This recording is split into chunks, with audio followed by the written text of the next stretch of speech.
Hey guys, tonight we're going back, way back, to a place where the roads were straight, the togas were pleated, and the wine flowed like water, unless you were a woman. Then it got a little more complicated. We're diving into the secret, scandalous, and surprisingly political world of how women got drunk in ancient Rome, and what happened next. Spoiler alert, you probably won't survive this. I mean, you're not getting crucified or fed to a lion or anything, but emotionally, brace yourself. So before you get comfortable, take a moment to like the video and subscribe, but only if you genuinely enjoy what I do here. No pressure. Oh, and tell me, what city are you watching from, and what time is it there? I always wonder if you're wide awake at noon or already halfway to dreamland. Now, dim the lights. Maybe turn on a fan for that soft background hum, and let's ease into tonight's journey together. Imagine you're standing in the atrium of a wealthy Roman home. The air smells of baked bread, olive oil, and marble dust. Someone's reciting poetry in the peristyle, badly. There's a slave scurrying past with a tray of figs and honey cakes, and everyone's swirling diluted wine in glass cups. Everyone, that is, except the women. They are seated quietly, back straight, smiles locked in place, hands on their laps, not even pretending to sip. Because here's the thing, in ancient Rome, a woman drinking wine wasn't just a little faux pas. It was scandal, it was politics, it was criminal. Now don't get me wrong, Romans loved their wine. They drank it with breakfast, lunch and dinner.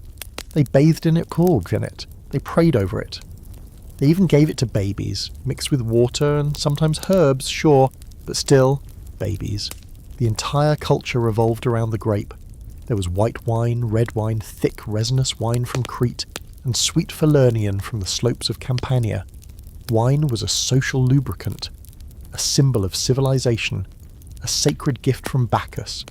And yet, if a woman touched the stuff outside of strict ritual or mourning, that was cause for public shame, or worse.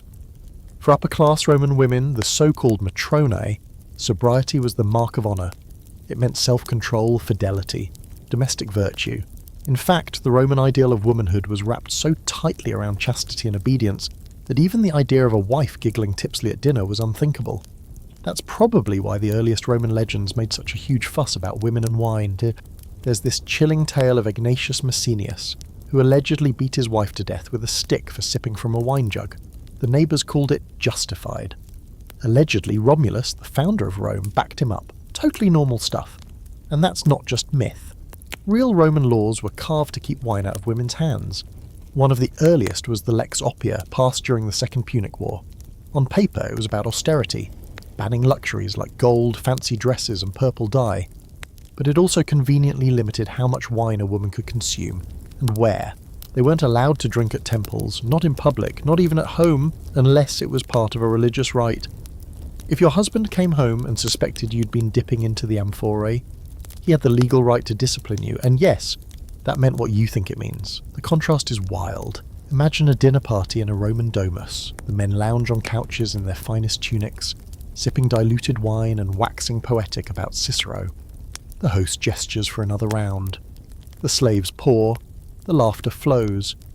Meanwhile, the women, often seated apart or simply excluded, watch in silence, sipping water or maybe a spiced honey drink if they're lucky. They're supposed to be graceful and sober, not giddy or flushed. Definitely not slurring Latin. But here's the twist, they still drank. Of course they did. You can legislate behaviour all you want, but desire finds cracks. Women learned how to navigate the rules. Some drank in secret, in the privacy of their own homes, or in the company of trusted friends. Others found ritual loopholes. The cult of Bacchus, for example, offered one such outlet, more on that later. But even outside of religious rites, the forbidden nature of wine made it alluring. It wasn't just about getting tipsy, it was about control, rebellion, autonomy. And as always, class mattered. Elite Roman women were expected to uphold rigid standards. But lower class women? Freed women? Slaves? Tavern girls? Entertainers? Their relationship with alcohol was judged through a different lens. For them, drinking wasn't scandal, it was survival. And sometimes, oddly, freedom. Here's a strange little fringe fact for you. Early Roman doctors, those guys with bird-feathered ears and goat livers for diagnostics, sometimes prescribed wine to women for uterine suffocation. This supposedly occurred when the womb offended by celibacy or grief, went roaming around the body causing hysteria. The cure? A stiff drink and vigorous marital relations. Seriously. A medical scroll from the 2nd century BCE described the womb like it was a moody little animal. Give her wine, it said, and warm compresses to lure it back into place. Good luck with that. And while we're here, let's talk about wine's social double standard. Men could drink themselves into oblivion and still be called respectable senators. Women, one glass too many and suddenly you were a meretrix, a harlot, or worse, a poisoner. Because yes, wine also carried the stink of suspicion. It wasn't just intoxicating, it was dangerous. To Roman minds, women with too much access to wine might start slipping other things into the cup. You know, nightshade, hemlock, deadly mushrooms. And if your husband happened to die mysteriously after dinner, well, you better hope you weren't caught near the wine jug. So yeah, tonight's journey isn't just about ancient drinking habits. This is about the strange and slippery power of wine in a world where women were watched, judged, controlled, and sometimes even killed for stepping outside the lines. One more fun tidbit to take with you into the next section. Roman wine wasn't strong, not by our standards. They usually watered them down to about 2 to 3% alcohol, basically a light beer. But don't let that fool you. When a woman took a sip, it wasn't about volume, it was about boundaries. Who set them, who broke them, and who paid the price. The law might not have been written in wine, but in ancient Rome, it certainly tried to control who could taste it. And for women, that control was strict, silent, and always simmering just beneath the surface of public life. Tonight you're slipping quietly through the polished halls of the Roman Republic, weaving between statues and senators, and finding yourself face to face with one of the oddest, tightest, and most debated wine-related laws of antiquity, Lex Oppia. Let's set the scene. It's 215 BCE, and Rome is in crisis. Hannibal is still out there, probably riding an elephant across someone's farm, and the city is bleeding money, soldiers, and patience. The Senate, in a predictably patriarchal panic, responds not by taxing the rich or selling off chariots, but by controlling the fashion and consumption habits of women. Enter Lex Oppia, a law with the polite public face of wartime austerity and the not-so-subtle undertone of "please stop being fabulous, ladies." Now, on paper, the law banned Roman women from wearing more than a half ounce of gold, from dressing in multicoloured fabrics, and here's the kicker, from riding in carriages within the city, except for religious festivals. You know, because transportation is clearly a threat to national security. But this wasn't just about gold and wheels. The enforcement of Lex Oppia also became a sneaky tool for restricting a woman's access to luxury goods, wine included. Because when you can't parade your wealth or even leave the house freely, how exactly are you supposed to get a decent goblet of Falernian? The debates that followed were as dramatic as any courtroom drama on modern TV. Picture a Roman version of Law and Order Senate unit. There were fiery speeches, tears, and public protests, by women no less. Decades later, when the war was long over and the Senate refused to repeal the law, Roman women famously took to the streets, and not just in a few scattered pockets of resistance. Entire crowds of women from all over the city and all classes marched to the forum. They stood outside the homes of magistrates and senators, demanding that their right to finery, and by extension their right to enjoy things like wine, be restored. This public display was so unsettling that men lost their minds. One senator actually stood up and declared that if women were allowed to gather like this, they'd be voting next, and the gods only knew what would happen after that. He might have fainted into his toga afterward, it's unclear. Eventually the law was repealed, but the stink of its implications lingered for centuries. It wasn't just about luxury or wartime thrift. Lex Oppia had crystallised something deeper. The idea that female pleasure, whether through clothes, attention, or wine, was a threat to public order. That if women were allowed to indulge, society might crumble like an overbaked honey cake. And here's where things get especially weird. Scholars still debate whether the wine part of Lex Oppia was ever formally written, or if it was simply enforced as a customary consequence of the law's general restrictions on luxury. Roman writers weren't always clear, and archaeological evidence is, well, scarce. Some believe that controlling a woman's access to wine was more of a social policy than a legislative one, enforced by husbands and fathers rather than praetors and lictors. But the cultural muscle behind it, undeniable. A husband who suspected his wife of drinking could take her to court, humiliate her public, and even pursue divorce, assuming he hadn't already sniffed her breath and handled it in-house. And this wasn't rare. Roman law didn't just assume a woman's virtue could be questioned, it encouraged it. Imagine being a Roman woman during this time, well-off, literate, perhaps even politically curious, and knowing that your access to wine could be used against you like a dagger hidden in a scroll. 1 glass too many and you risked being cast as immoral. 2, and you were suspect. 3, you were either grieving or criminal. The line between indulgence and scandal was always shifting and always drawn by men, and yet, for all that, women still found ways to push back. One fascinating little side note. Some women, particularly those involved in religious rites, were exempt from these restrictions under certain conditions. Vestal virgins, for example, were allowed wine as part of their sacred duties, though only in precise measured amounts. And widows, curiously, were often allowed to drink without scrutiny, as though losing a husband suddenly made you less of a threat to moral order. Here's a strange little historical tidbit. There were rumours, almost certainly exaggerated, that Roman men would sometimes keep their wives locked away with the wine cellar under seal, literally preventing both from being opened without a key. This lock and key practice shows up in scattered literary references, though it's never been conclusively proven. Still, the symbolism is loud: control the wine, control the woman, control her pleasures, and you control her freedom. By the way, Roman wine itself was nothing like what you'd pour at a modern dinner party. Most of it was harsh, syrupy, and mixed with everything from seawater to ashes to make it more medicinal. Some of it could even peel paint, depending on how long it had been sitting in a lead-lined jar. But it was everywhere, part of social life, political deals, and divine rituals. For women then, being excluded from it wasn't just about sobriety. It was about being told, over and over, that joy was not meant for them, and yet despite all the laws and locked doors and bad poetry about female virtue, women found their moments. A sip in the garden, a stolen taste in the bath, a shared cup with a sister or friend late at night when the house was quiet. These weren't just acts of rebellion, they were little pockets of autonomy. And like any forbidden fruit, wine became a symbol, one that would ripple through Roman culture, literature, and scandal for centuries to come. So yes, Lex Oppia might be gone, repealed by those brave women who protested in the Forum, but its shadow? Still stretching long across the marble floors of Roman history. The idea that female indulgence needed to be policed didn't end with the law, it just put on a different toga. You're at a feast now, not one of those stiff state banquets with old senators dozing off in their lentils, but a slightly more relaxed evening gathering, where the couches are soft, the oil lamps flicker low, and the wine is flowing a little faster than usual. The host, a rotund merchant with questionable poetry taste, is reciting bawdy verses between mouthfuls of roasted dormice.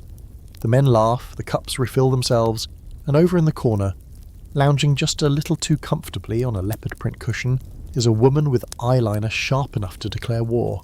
She's sipping from her own cup, boldly, and everyone is watching. This woman, she isn't a Matrona, she's a Meritrix, a courtesan, an entertainer, a woman unbound by the social contracts of marriage and modesty, and in this strange, unequal world of Roman morality, that means she can drink as much wine as she wants. Welcome to the dizzying double standard of ancient Rome, where a woman's right to a cup of wine depended entirely on her title. If you were a respectable married woman, univira, loyal to one man, graceful in public, soft-spoken and sober, then wine was dangerous, forbidden, even shameful. But if you were a courtesan, a scortum, a lupa, a dancing girl from Alexandria with coal on your cheeks and scandal on your resume, well then, pour yourself another.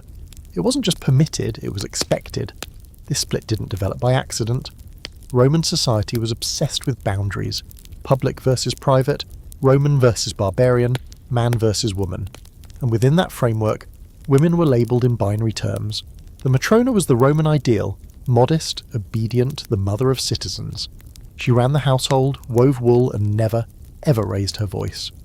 The Meritrix, on the other hand, existed outside the moral structure. She was sexualized, suspicious, and paradoxically freer in some ways than her married counterpart.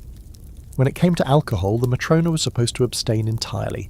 In fact, her relationship with wine was so policed that ancient texts are littered with anecdotes about jealous husbands sniffing their wives' lips like wine sommeliers on edge. If a Matrona was caught drinking, say with servants or alone in the garden, it was taken as a sign of moral collapse. But the Meritrix, she drank openly, sometimes lavishly, as part of her performance. Wine was both a tool and a weapon, used to seduce, to entertain, to disarm. There's this wonderful little snippet in the poetry of Martial, a man who clearly never missed a scandal, about a dinner party where a high-born woman was accused of laughing a bit too freely, and maybe, just maybe, having wine. She's immediately contrasted with a courtesan at the same event who's described as being full of Falernian and philosophy. One is scandalised, the other is celebrated. Here's the twist, that so-called freedom, it wasn't real, not really. Courtesans were allowed to drink because they were already considered tainted.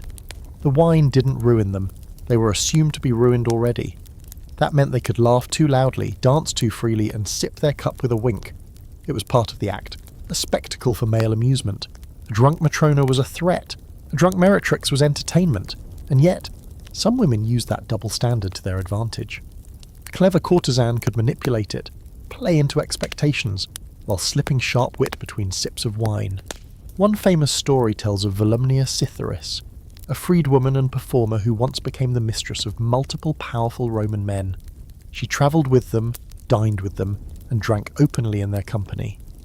She was mocked in some circles, but adored in others. Her boldness, etis, became her currency. Here's where it gets even murkier. Some upper-class women blurred the lines. Behind closed doors, in private convivia, those elite wine parties filled with poetry and philosophical banter, certain Roman matrons played at being freer than they could be in public. They sipped discreetly, laughed too loudly, and adopted the mannerisms of the more liberated women without ever changing their status. It was a game, a fantasy, and sometimes it went too far. One fringe fact for you, in some private circles, high-born Roman women would hire courtesans not just to entertain the men, but to model behaviour they wanted to mimic. Flirting, joke-rooking, drinking with ease. Like live-action tutors in seduction. Historians have only scattered references to this, but they suggest that the divide between Matrona and Meritrix wasn't always as solid as the Senate liked to pretend. There's an open scholarly debate here too, and it's not just about who drank what. It's about what the act of drinking represented. Some argue that wine itself wasn't the issue. It was what it symbolised.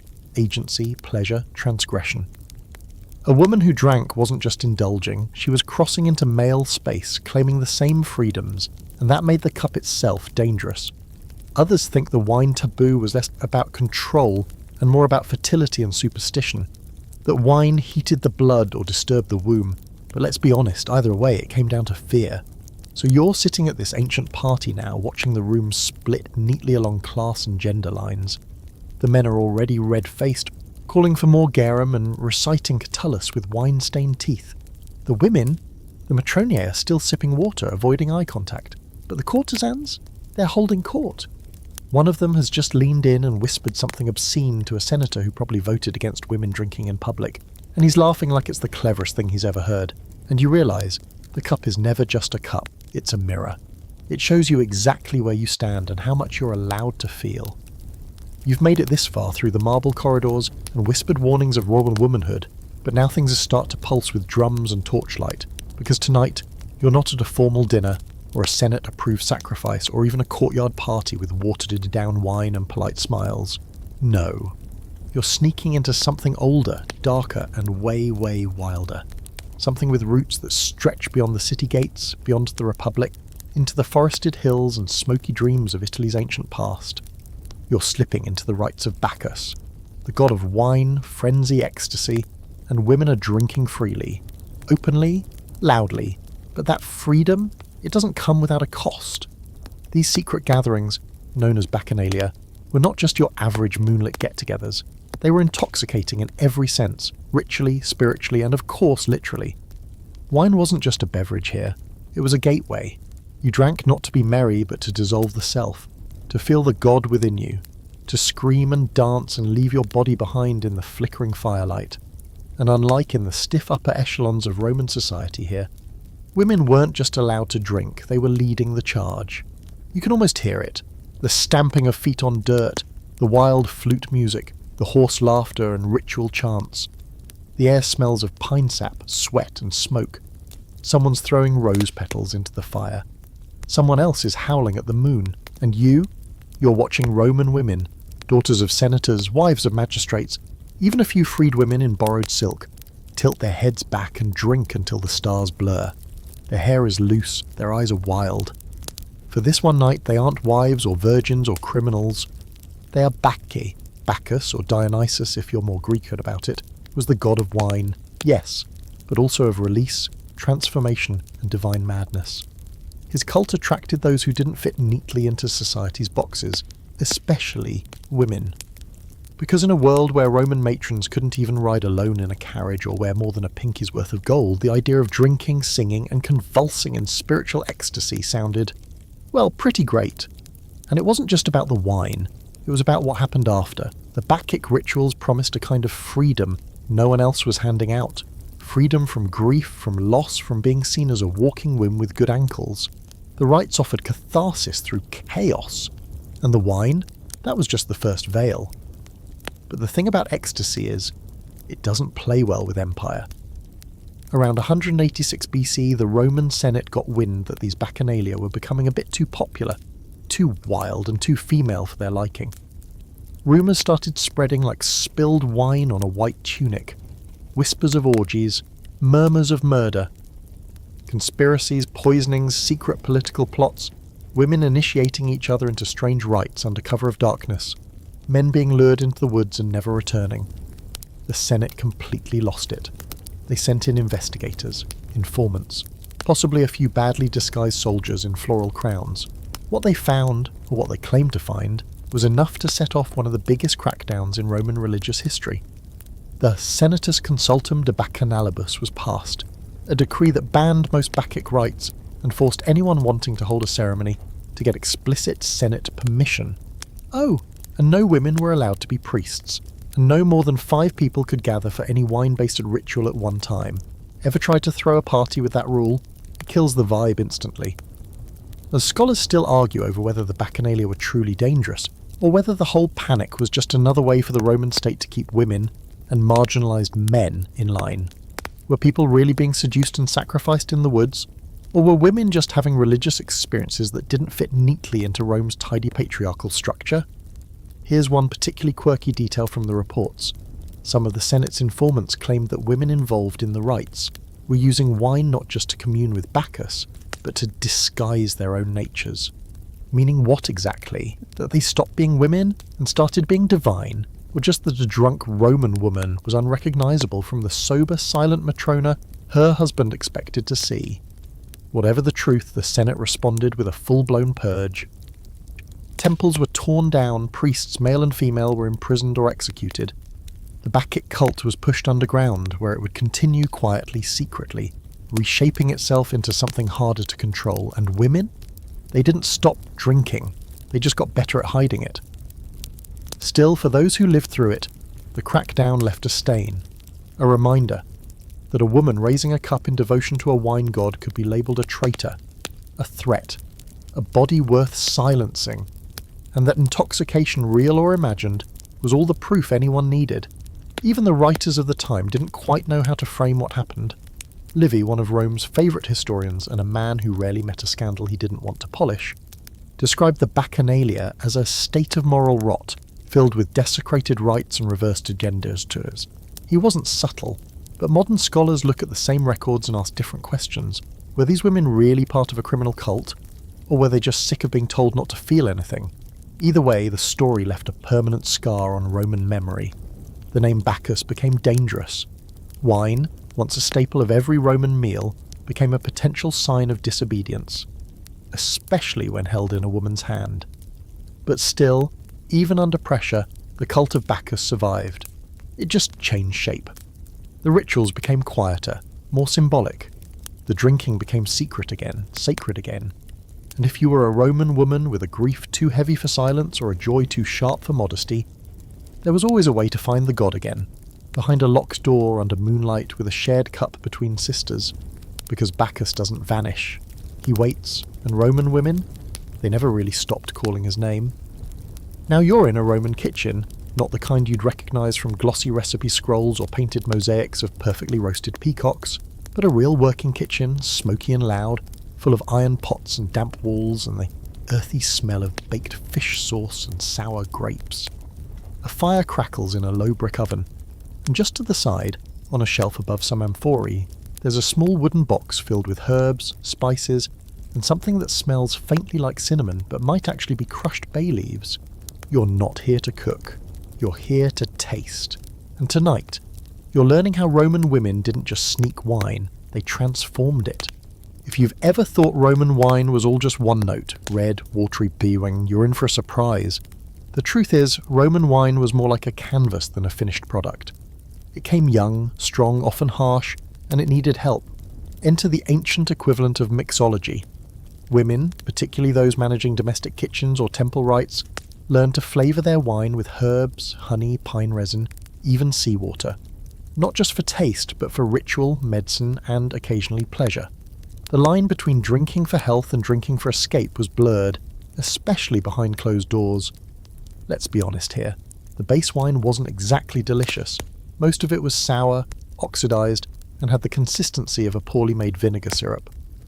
It was usually stored in clay amphorae sealed with pitch, and by the time it reached the cup it needed serious improvement. That's where the women came in, especially those with time, curiosity, or just a pressing need to make life slightly more enjoyable under the weight of patriarchal law. You start with mulsum, one of the most popular ancient Roman drinks. It's not technically wine, but a sweet blend of young wine and honey. Think early Roman sangria. Mulsum was often served at the start of a meal, believed to stimulate appetite and digestion. It was also considered less offensive for women to consume, especially during formal dinners. Some women made their own batches, adding herbs like rue or myrtle, or even tossing in petals for aroma. For some matrons, mulsum became the loophole. Technically wine, but medicinal, sweet, and therefore socially acceptable in small doses. Then there's conditum paradoxum, which sounds like a rejected Harry Potter spell, but was actually a spiced wine recipe preserved in several ancient cookbooks. It blended wine with pepper, saffron, dates, and even bay leaves. It was warming, complex, and powerful. And while it was a popular winter drink for both men and women, some Roman housewives were known to brew their own personalised variations.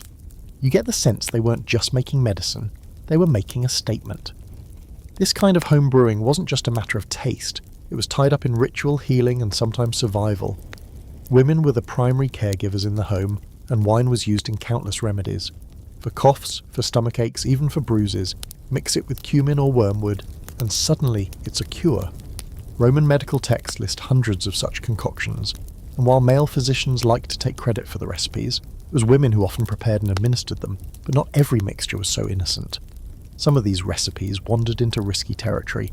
You'd find instructions like, to ensure fertility, mix dark wine with lion's fat and a pinch of ashes from a burned fig tree. Or, for melancholy, blend wine with opium resin and the tears of a goat. Okay, that last one might be metaphorical. Hopefully. But the point is, women were experimenting, not always safely, but always creatively. And here's a delightful little fringe fact. Pliny the Elder, Rome's most enthusiastic fact hoarder, wrote that women could determine the quality of wine just by dipping a gold ring into it and watching how it reacted. This, obviously, is total nonsense, but the fact that he attributed this talent to women says something about how deeply they were connected, quietly, subversively, to the culture of wine. Even when they weren't allowed to drink it openly, they were flavouring it, preparing it, prescribing it. There's an open scholarly debate about just how much Roman women shaped the evolution of wine culture. Some argue their influence was mostly domestic, confined to kitchens and family rituals. Others suggest that women's experiments with spiced wines and infused mixtures actually paved the way for certain religious and social drinking customs, especially in the late Republic and early Imperial period. After all, who was preparing the wine for private festivals and women-only gatherings? Who knew how to make a cup taste like safety or like seduction? You can imagine a young Roman woman in her family villa, educated, frustrated, perhaps recently married off at 14 to a man 3 times her age, spending her afternoons not just weaving wool but tinkering with spice jars. Maybe she pours herself a small cup when no one's looking, just to taste to check the balance. Maybe it burns going down and she feels her shoulders drop just slightly. Maybe that tiny sip is the best moment of her entire day. But the freedom of spiced wine also came with suspicion. If a woman was too knowledgeable about herbs, if her concoction smelled too complex, if her wine was just a little too good, that raised eyebrows, especially when Roman society was already primed to accuse women of witchcraft or poison at the first sign of trouble. A wife with a talent for wine could quickly become a woman with dangerous skills, and dangerous women. We know how that story usually ends in ancient Rome. Still, they kept brewing. Some did it out of obligation, making medicine for a sick child or husband. Others did it for ritual, mixing sacred wine for offerings to household gods or lunar rites, but a few did it for themselves, because flavour meant control. And when you're told your desires must stay small and silent, even the act of tasting becomes radical. So next time someone tells you Roman women didn't drink, picture her bent over a terracotta jar, fingers dusted with saffron and clove, testing the wine with a whisper of rosemary, adding just a hint of bitter myrrh, not for anyone else, but for her. The room is quiet, but not in that peaceful candlelit way, and it's tense, the kind of silence that clings to the walls where even the floor tiles seem to be holding their breath. You're in the atrium of a wealthy Roman home, all polished marble and painted ceilings, but something's off. A servant has just scurried by with her head down, eyes wide. There's a closed door to the private quarters, and behind it, the sound of a wine jug being set down, gently like someone trying not to be heard. You follow it, barefoot now, your steps turn across the mosaic floor. Tonight you're shadowing a woman who drinks not with celebration, but with strategy. A Matrona with too many expectations and not enough air. Her name might be Livia, or Julia, or maybe you'll never know it. What matters is that she wears her silk stola-like armour. Her hair is coiled and pinned, her face serene to the point of eerie. She has spent the whole day being quiet, gentle, correct. She dined at noon with her husband's clients, offering polite smiles and not one opinion. She soothed a colicky baby with temple incense and outdated lullabies. She instructed her slave girl to beat the dust out of every corner of the atrium until the girl cried. And now she's behind a thick curtain in the back of the house, lifting the lid off a small glazed amphora she keeps hidden in her dowry chest. This isn't the family's communal wine. It's hers. Sweet, sharp, steeped with dried fruit and herbs, just a little too potent. She pours it slowly, carefully, into a modest clay cup. Not silver, not glass, no need for anyone to see a reflection. And she drinks. The wine burns, but not unpleasantly. It's familiar, like the scent of her mother's kitchen or the time she got lost in the forum and no one noticed. The heat slides down her throat, pooling in her chest, easing the tightness she didn't realise was clenched behind her ribs. One sip. Two. A third, slower now. Her lips are stained. Her hands steady. She breathes. You might think this is a woman escaping. You would be wrong. She's surviving. Because the life of a high-born Roman woman wasn't all pearls and parasols. Sure, she had slaves and dresses and all the porridge she could stomach, but she was also watched. Constantly. Her reputation wasn't just her own, it was currency, traded between families and senators and old maids who never forgot a rumour. She had to be modest, fertile, loyal, and above all, sober. A single misstep, one glass of wine caught at the wrong moment, and she could be accused of everything from adultery to witchcraft. And so she drank in silence, in secret, sometimes alone, sometimes with a friend, another woman married too young and already tired. They'd sit in the garden, behind hedges or latticework, pretending to admire the bees, while sharing a little flask hidden in the folds of a cloak. They whispered about poetry and politics and things that they weren't supposed to know. They giggled too loud, then hushed each other. But they drank. Here's a fringe fact for you. Some Roman homes had hidden rooms specifically designed for private female gatherings, often called gynaecea. In public records, these were meant for weaving, embroidery, and prayer. But in practice, sometimes they were escape hatches, rooms with low couches, soft lamps, and no men allowed. If a matron was going to drink, it was here or nowhere. The punishment for being caught wasn't a slap on the wrist. In some cases, it was divorce. In others, exeon. There's a story, almost certainly half true, of a senator divorcing his wife on the spot after discovering she'd been drinking with her maid. He claimed it was equivalent to sleeping with another man. The logic? If she was drunk, she was unpredictable. And if she was unpredictable, she couldn't be trusted with the household gods, the family name, or, of course, the purity of his sons. She vanished from public life shortly after. No one asked where she went. Scholars debate whether these secret sips constituted actual drunkenness. Roman texts loved exaggeration, especially when it came to women. A single cup could be painted as a binge, a flushed cheek, proof of corruption. But modern analysis suggests most women who drank in private did so moderately, carefully, and with deep awareness of the risk. It wasn't about getting drunk, it was about carving out a moment of self, a sliver of rebellion, a breath. And that breath, it could be sacred. In some religious circles, especially among priestesses and fortune-tellers, wine was a tool for vision. Not frenzy like the Bacchic rites, but clarity, calm intoxication. Some records describe women using diluted wine to enter meditative states, to communicate with the divine, or to simply step outside their role for long enough to remember who they were. Whether it was psychological, spiritual, or simply the body finally relaxing after a day of performance, the effect was real. These women weren't just escaping, they were connecting to something older, quieter, and utterly their own, and still it had to be hidden. The very thing that gave them peace could also destroy them. Back in our quiet room, Livia, let's call her that, is finishing her last sip. She wipes her mouth, then the rim of the cup.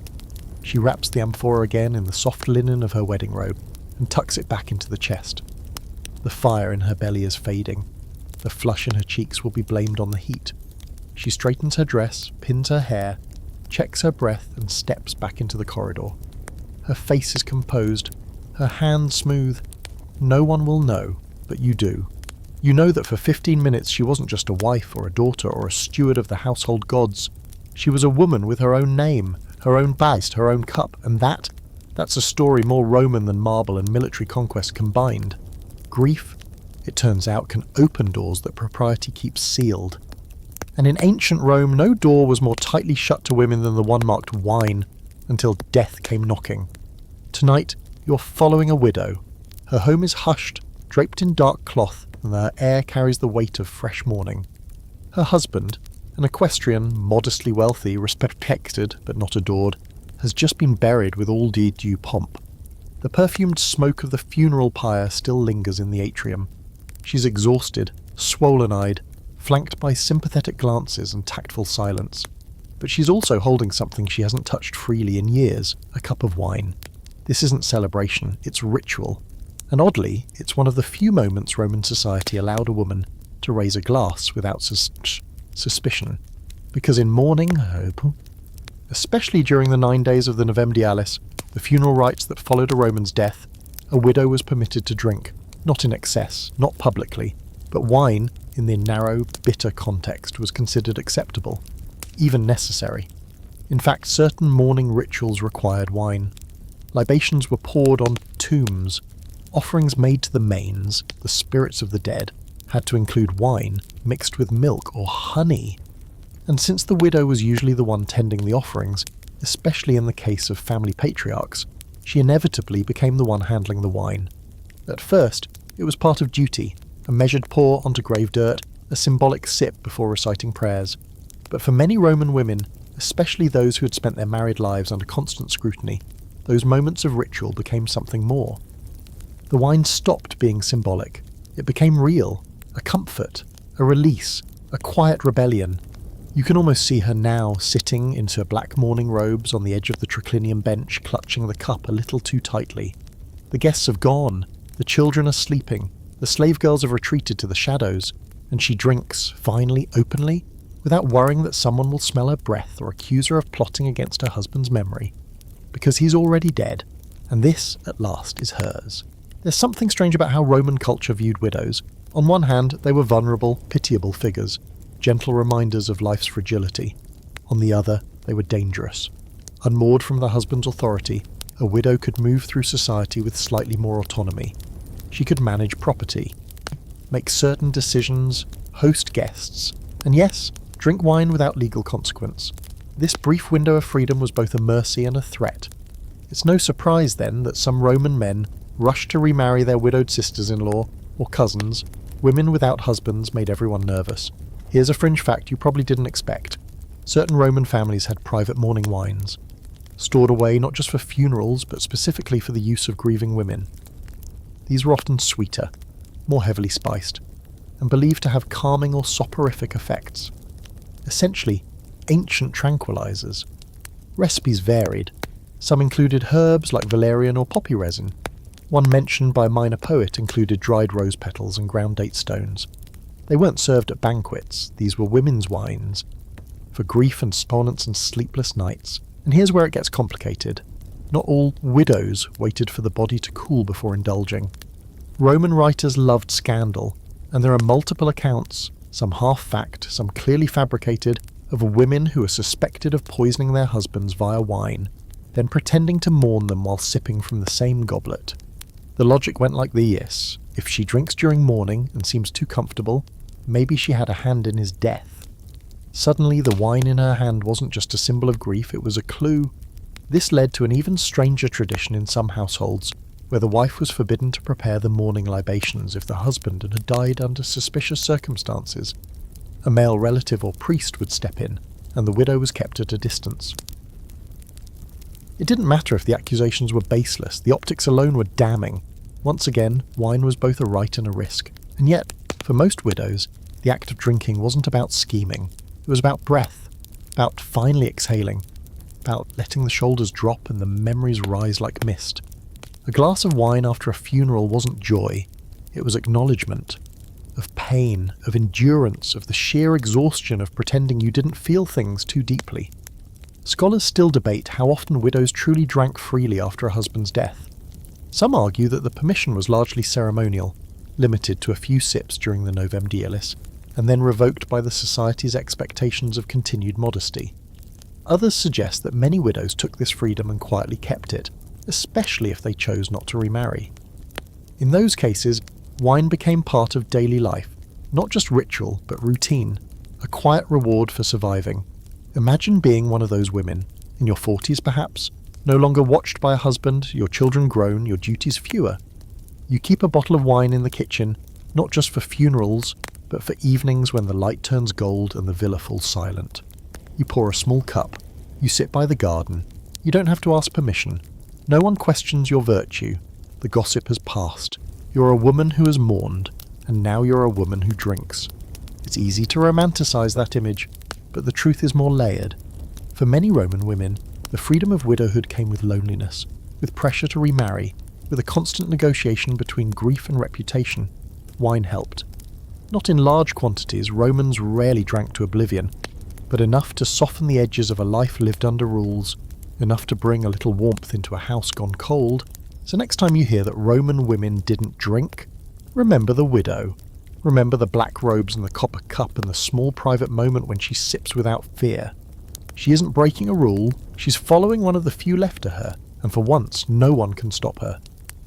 You've seen the domus, the temples, the funerals, but tonight you're heading out of the city, past the aqueducts and the crumbling tombs lining the Appian Way, past the vineyards stretching under a dull orange sky, and into the rows of grapevines where the real work of Roman wine began.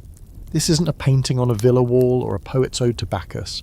This is labour, sticky, sunburned, often overlooked, and the women here, they aren't sipping wine with pomegranate seeds and poetry, they're making it, and sometimes stealing just enough of it to feel alive. You step into the vineyard as the day wanes, and the insects buzz like lazy arrows around your head. The ground is dry and cracked. The vines are heavy with purple fruit, warm from the sun. All around you are workers, slaves, freedwomen, tenant farmers, most of them bent low to the soil. The harvest is brutal. The days are long, and among the tired faces, you spot her.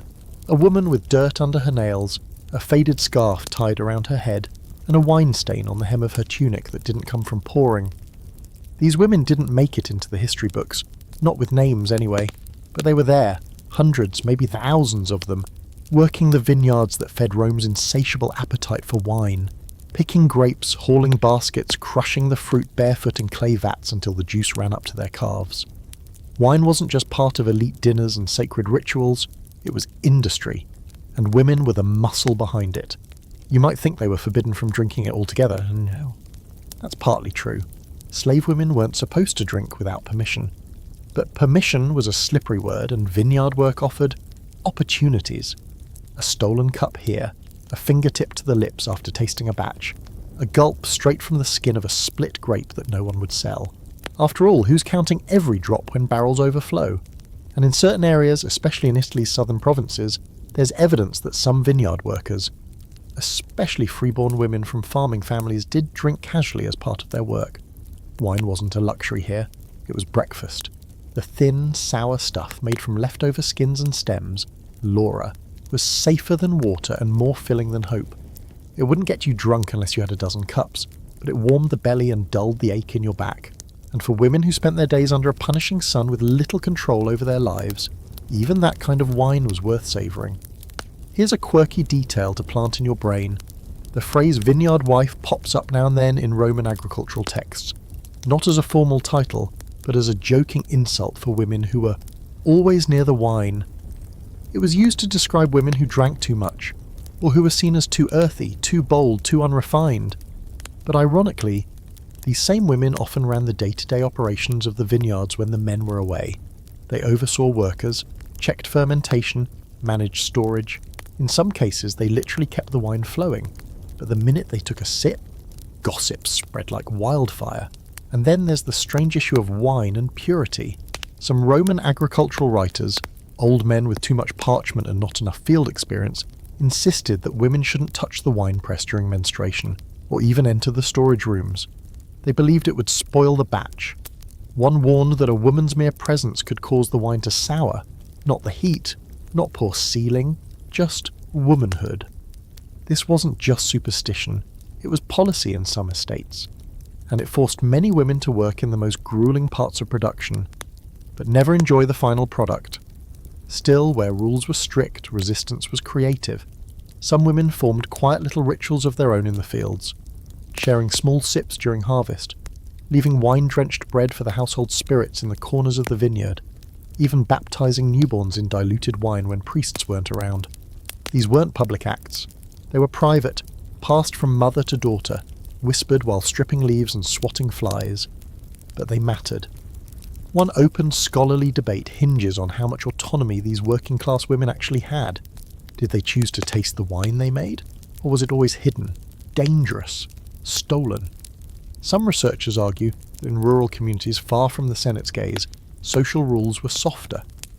That a woman who worked the land had more freedom to bend the norms, especially if she belonged to a large multi-generational household where everyone pulled their weight. Others say the power dynamic was still rigid. That even in the provinces, a woman caught drinking on the job could be punished, or worse. But step into that vineyard again. You're there now, the sun is setting, the air thick with grape must and dust, and a small group of women are resting against the stone wall near the press.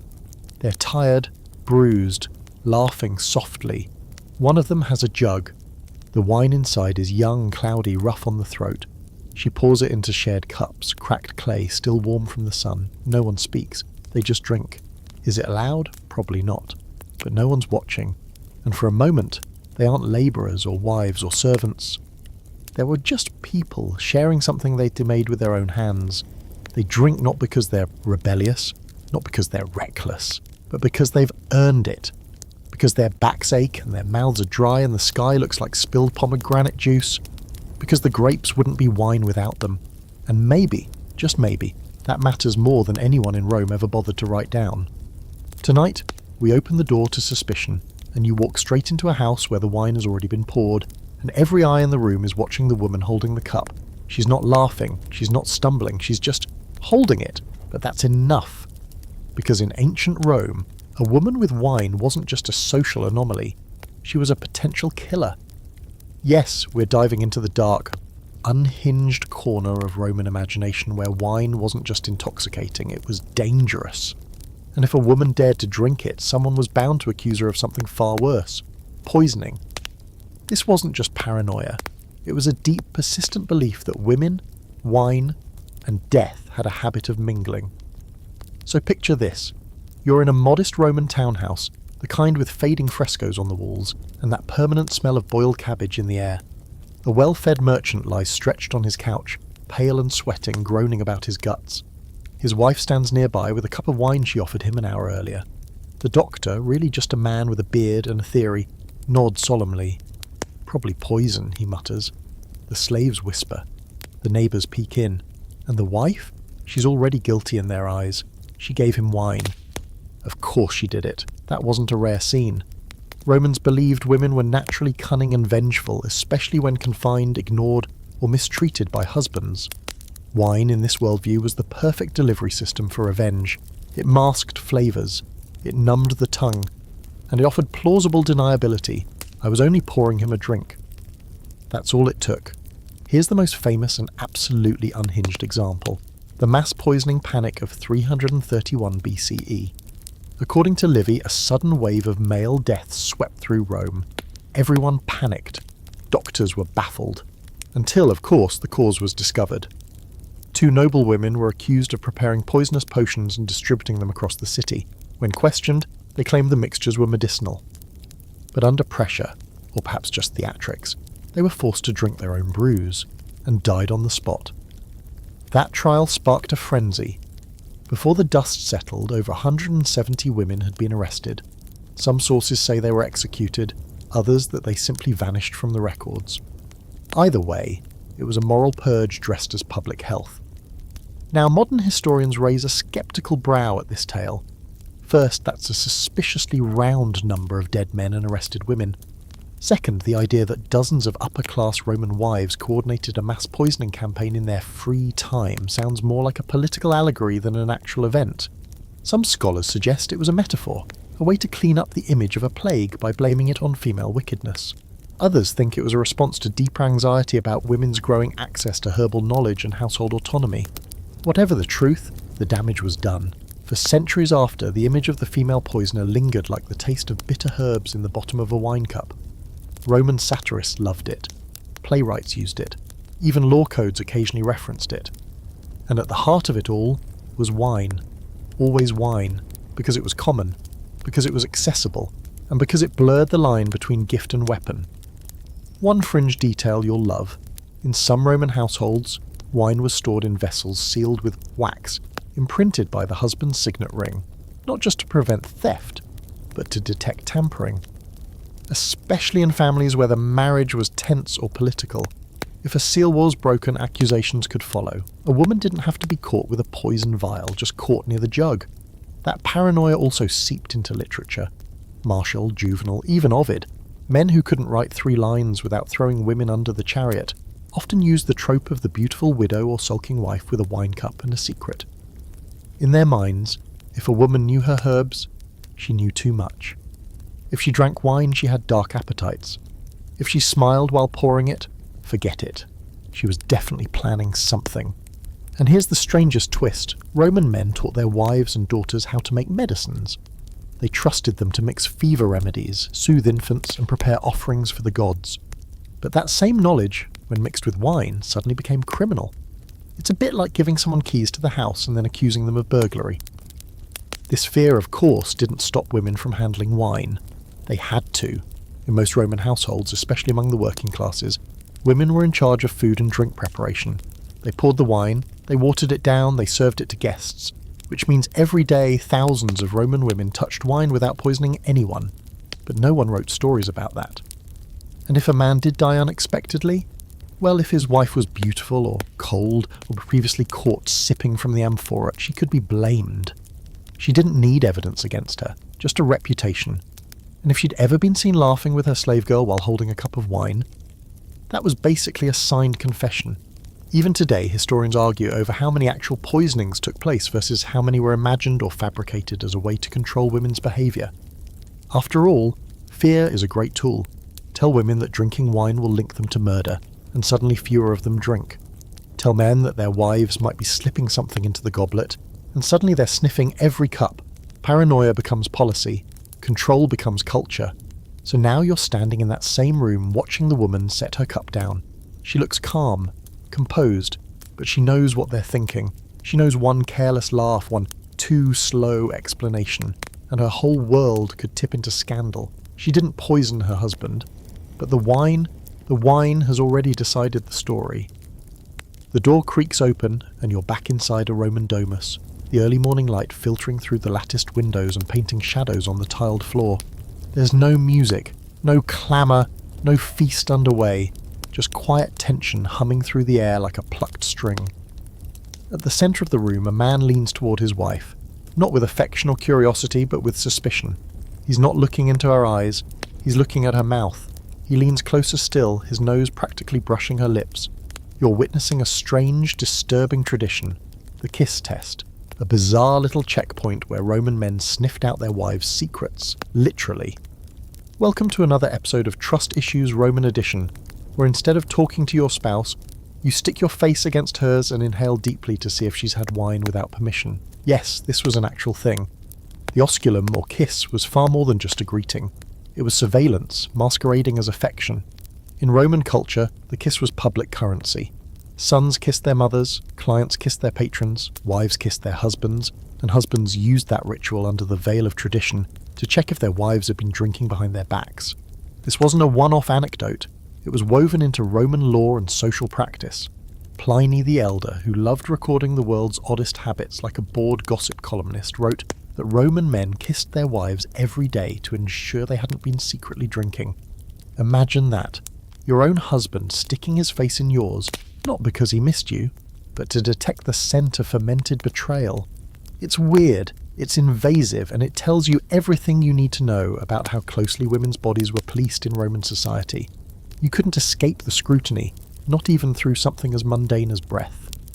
Here's how it worked. A respectable Matrona wasn't supposed to drink, ever. So if her husband suspected otherwise, he had the right, by custom if not by explicit law, to demand a kiss. Not in the candlelight, not in private, sometimes right in front of others. A performance of virtue, of honesty, and if her breath betrayed her, that was enough for punishment. It could be a scolding, a humiliation, a removal from the dining table. In more severe cases, it could mean divorce. Some sources even hint at beatings, justified under the vague but ominous umbrella of discipline. No trial, no questions, just a sniff and a judgment. One fringe fact. In the early Republic, some families took this so seriously that a wife could be publicly shamed, or even cast out if she was caught with the smell of wine on her breath. That's it. No witness, no actual intoxication, just a lingering scent, which, considering Roman hygiene practices and the frequency of cooking with wine, meant even proximity could be dangerous. There's even a famous and slightly disturbing story about Cato the Elder, Rome's go-to curmudgeon and professional killjoy. He once bragged that he kissed his wife and his female relatives daily not out of affection, but to make sure they were all pure. Let that sink in. The man kissed his daughters to check if they were sober. If this isn't peak Roman paranoia wrapped in fatherly delusion, I don't know what is. Of course, this practice wasn't universal. Not every husband was performing breath checks at dawn, but the fact that it was accepted, even joked about, shows how deeply rooted the fear of female intoxication was. Wine on a woman's breath wasn't just a whiff of disobedience. It was proof that she might be slipping into immorality. If she was drinking, what else was she doing? Laughing too loudly, talking too much, thinking too freely? And yes, there's an open scholarly debate about whether the kiss test was ever legally binding. Most scholars agree it was more social than judicial, a kind of daily ritual that reinforced a husband's authority and a wife's vulnerability. It wasn't written into law, but it didn't have to be. Social customs in Rome often had the weight of law without needing the Senate's stamp. But what's perhaps more disturbing is how normalised this was. Imagine a woman who has done everything right, supervised the kitchen, managed the household accounts, spun wool until her fingers ached, and yet one whiff of wine and suddenly she's under scrutiny, even if she hadn't drunk it. Maybe she'd been near a boiling pot of mulsum. Maybe she kissed a child who'd had a sip. Maybe she was tired and her breath was steel. But the burden of proof wasn't on the husband, it was on her. Some women learned to work around it. They chewed herbs, basil, mint, sometimes myrrh, to mask their breath. They diluted their wine to the point of invisibility. They drank only when they were sure their husbands were away or asleep. They confided in trusted sommeliers, who poured and cleaned the cups and never spoke a word. And if all else failed, they smiled through the sniff and feigned shock. What, me? Wine? Never! You can picture it. A woman standing in her dim atrium, candlelight flickering off her gold earrings, lips parted just enough for her husband to inspect her breath like a bad-tempered hound. And she's calm. Because she's played this game before, she knows to breathe shallow, to speak slowly, to blink as if confused. She's not scared, just tired. What's wild is how Roman culture romanticised this dynamic in hindsight. Later poets would write about the seductive smell of wine on a woman's breath. Suddenly, what was once a sign of shame became erotic. A drunk woman was scandalous, yes, but also desirable, especially if she wasn't yours. Roman literature is littered with lascivious fantasies of courtesans with lips red from wine, of widows who drank to forget, of wives who let the wine loosen their tongues just enough to be dangerous. So which is it, Rome? Is the woman with wine breath a villain or a muse? The answer, of course, is neither. She's just human. But in Rome, humanity was a luxury women couldn't always afford. Not when every kiss might become a courtroom, and yet they endured. They sipped quietly, brushed their teeth with ash and herbs, held their breath through the ritual, until the day came when the kiss meant nothing and the wine was theirs to keep. You're in a temple now, not one of the sprawling column-lined giants down by the Forum, but a smaller, tucked-away sanctuary off a winding street, shadowed by olive trees and lit with flickering lamps that smell of beeswax and old prayers. The air here is heavy with incense and crushed petals, and somewhere in the darkness there's music. Not drums or horns, but soft pipes and humming voices. You're not here to make an offering or light a candle. You're here to meet the goddesses who drank, and the women who followed them. Because for all its rigid laws and sharp lines about female virtue, ancient Rome still had room in its mythos for divine women who partied. Venus, Minerva, Ceres, even Juno at her more theatrical moments. These goddesses weren't strangers to wine, but none were quite as connected to the intoxicating, messy power of the cup as the lesser-known, wilder ladies of the divine Roman crew. Tonight, you're raising a glass to Liberalia, to Feronia, to Anna Perenna, and to the mortal women who found something sacred in getting just a little bit drunk. Let's start with Liberalia, a March festival in honour of Liber, the Roman god of fertility and wine, essentially Rome's homegrown Bacchus. While the festival was often about boys becoming men and putting on their first adult togas, it also held a strange little space for women, especially older women.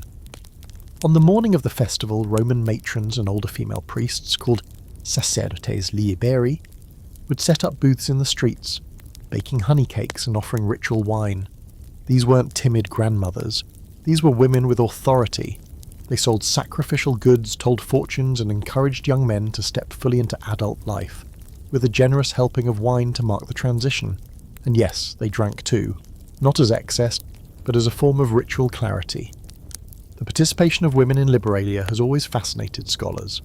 It's one of the few festivals where older women, not young brides or vestal virgins, were the spiritual focal point. Why them? Some argue that their age gave them wisdom. Others suggest they were seen as liminal figures, no longer fertile, no longer confined by modesty, able to step outside the bounds and act as vessels of divine communication. Either way, they poured wine not just into cups, but into the narrative of who Roman women could be. Celebrants, guides, and yes, drinkers. Then there's Anna Perenna, a goddess you probably haven't met unless you have stumbled into the wrong part of the Roman calendar. Her festival came in mid-March, just after the Ides, and was held in a grove near the Tiber. Picture this: crowds of women gathering under trees, wreaths in their hair, picnic baskets filled with bread and eggs and dates, and jugs of wine, so much wine. According to Ovid, during the festival of Anna Perenna, people were encouraged to drink as many cups of wine as the number of years they hoped to live. 30 cups, ambitious; 60, optimistic. But for many women, this was more than a superstition. It was the one day when you could get truly drunk in public, and no one could say a word. Widows, wives, unmarried girls, everyone came. They danced, they sang rude songs, they toasted to long life, love, survival, and each other. It was joyful, unruly, and deeply female. And the stories wrapped around Anna herself are just as chaotic. Some claim she was Dido's sister, a woman who escaped Carthage and became a goddess by sheer force of will. Others said she was a trickster who disguised herself as a young woman to seduce Mars. Either way, she was seen as clever, humorous, and unapologetically herself, which is probably why women adored her. She wasn't about obedience or virginity or pious sorrow. She was about mischief, laughter, and that warm, wine-buzzed feeling that maybe everything would turn out all right after all. And then there's Feronia, a goddess of liberty and wilderness, often worshipped by slaves and marginalised women. Her rituals weren't about fine wine and polished cups, they were rough, forested, primal. Offerings to her sometimes included wine poured straight into the ground, soaked into the roots of trees, as if to awaken something buried. Female devotees would drink before entering her sacred groves, letting the wine loosen their fear before they made their prayers. For them, drinking wasn't indulgence, it was transformation. One cup, and they stepped out of their daily lives, into courage, into wildness, into hope. What's wild is that none of these rituals were hidden. They were public, celebrated, sanctioned. The very same society that barred women from sipping at dinner parties carved out holy days where women had to drink, where wine wasn't scandal but sanctity. And the women weren't punished, they were praised. Even Roman writers, who loved to mock women's excess, often spoke of these festivals with a kind of grudging awe. They didn't understand them, but they didn't dare stop them. Here's a fringe fact to tuck away. Some women wore vine leaves in their hair during these festivals, not as fashion, but as a symbolic claim to divine joy. The vine was sacred to Bacchus, yes, but it also represented abundance, connection, and the tangled unpredictability of life. A woman crowned in vines was both celebrating and warning, I have tasted joy, and I remember it. There's an open debate among historians about whether these festivals were truly liberating for women, or just momentary lapses in control designed to keep them docile the rest of the year. Some see them as clever release valves. Give them one day to dance and drink and they'll accept the chains the rest of the time.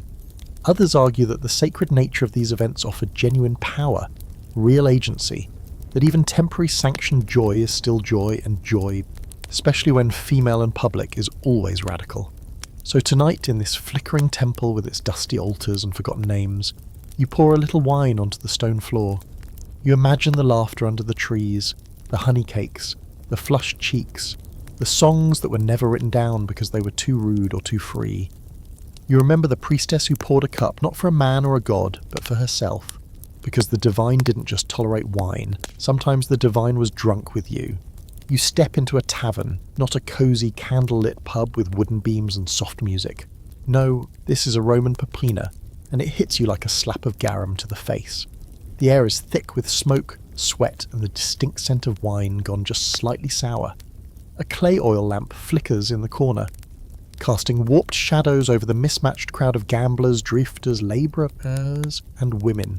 Not highborn, not draped in silks or perfumed oils. These women are loud, sharp, laughing too hard and too long. Their tunics are hitched higher, their hair not perfectly set. They are the tavern girls, and they don't just serve the wine, they drink it too. If you've been picturing Roman women as delicate creatures sipping secretly in courtyards, well, this scene is about to knock that goblet out of your hand. Because the women of the Popinae lived outside the rules entirely. They weren't elite. They weren't protected by pedigree, and they weren't afraid to raise their voices or their cups. The tavern, rough and gritty as it was, offered a strange kind of freedom. Dangerous, yes, but real. These establishments weren't just places to drink. They were part of a bigger underworld, a mix of eateries, bars and brothels, often all in one. The Roman elite hated them, which meant the people who had nowhere else to go, foreigners, freedmen, criminals, slaves, and yes, women loved them. The Popina was one of the only public spaces in Rome where women could be seen drinking openly, and no one pretended it was scandalous, or if they did, it was just part of the show. Tavern women fell into a few blurry categories. Some were owners, often freedwomen who inherited or purchased the businesses themselves. Others were servers or cooks. Many doubled as entertainers, flirted for tips, and in more cases than not, offered a little more than just wine with your barley stew. These were not women of leisure. They were hustlers, survivors, and the wine was part of the act, sometimes a necessity. The common drink here wasn't your fancy Falernian or honey-soaked mulsum. It was Laura, cheap, sour, made from the dregs of wine production. Think of it as grape leftovers, fermented with whatever water you could find. But it did the job. For a woman in a Popina, it dulled the ache in her feet, took the edge off the insults, and gave her just enough heat in the chest to get through another round of bawdy jokes and unwanted groping. There's graffiti on the walls of Pompeian's taverns that brings these women to life. Raw, funny, and blunt. Things like, "I came here for bread and found a goddess," or Thais drinks more than Mars himself. In one corner, scratched in hurried Latin, someone wrote, Felicia pours like she rules Rome. You can see her, can't you? Leaning across the counter, hair falling in curls, refilling a cup with one hand and flicking a coin off the table with the other, smiling, but only when it suits her. The elite found all of this deeply disturbing. To them, a woman who drank in public was automatically suspect, possibly a sex worker, definitely a bad influence, but they couldn't stay away. Poets, soldiers, senators, they all turned up in Popinae, slumming it for the thrill, then writing scandalous verses about the women they met there. Martial, Juvenal, and the rest of the literary vultures couldn't get enough of these wine-pouring, razor-tongued women. They mocked them, sure, but they also remembered them. And that tells you something. Here's a fringe fact for you. In some parts of the city, tavern women were known by nicknames that doubled as brands. Red Tunic, Little Owl, Silver Cup. These weren't real names, but roles, personas. Women carved out public identities for themselves in spaces where they had no legal power. And the wine wasn't just part of the experience, it was how they took up space. There's still scholarly debate about whether these women were always drinking, or whether the image of the drunken tavern girl was just another exaggerated Roman trope. But the archaeological evidence, the cups, the tavern designs, the proximity to brothels, points to real, regular alcohol use. Drinking was part of the job, part of the persona, part of the armour. And sure, there was danger. A woman drinking in a popina could be assaulted, arrested, even killed. There were no guards, no legal protections. If things went bad, the best you could hope for was to scream loud enough for the cook to come out swinging with a ladle. But even with the risk, some women chose that life over the suffocating semblance of domesticity. In the tavern, they could laugh too loud, argue, gamble, flirt, eat with their fingers, and say things no Matrona ever could. Some even sang lewd, catchy songs full of double meanings and crude rhymes. A few of those songs show up in scratched notes and passing references, though of course Roman male authors mostly focused on how improper they were. But what's really improper? A woman who sings while she pours your wine? Or a man who writes it down then pretends to be shocked? Let's be honest, many of these women didn't drink to feel joy. They drank to feel something other than what their day had given them. Wine numbed the boredom, the fear, the weight of being both invisible and watched. But there were also moments, fleeting but real, when it gave them power. In a world that told women to be small, quiet, obedient, these tavern girls picked up the jug and said, "Watch me." And you are. You're watching her now, as she throws her head back and drains the last of her cup, and slams it down with a wink and a word you don't understand. The table erupts in laughter. Someone slaps the counter. She wipes her mouth with the back of her hand. No shame, no permission asked. For that one moment she owns the room. Not forever, maybe not even until morning. But tonight, in this loud, smoky, half-broken tavern, she drinks on her own terms. The next room you step into isn't filled with music or laughter. It's quiet, still almost clinical. Pale stone walls, bronze instruments hanging from hooks, and a lingering scent of herbs and oil pressed deep into the wooden counters. This is a Roman taberna medica, a medical shop, and behind the narrow counter stands a physician in a spotless toga, frowning thoughtfully as he mixes something pungent into a cup of dark mulled wine. What he's making isn't a cocktail, it's a cure, or at least what passes for one, because tonight you're exploring the tangled relationship between Roman women, their bodies, and the wine that was supposed to heal them, or harm them.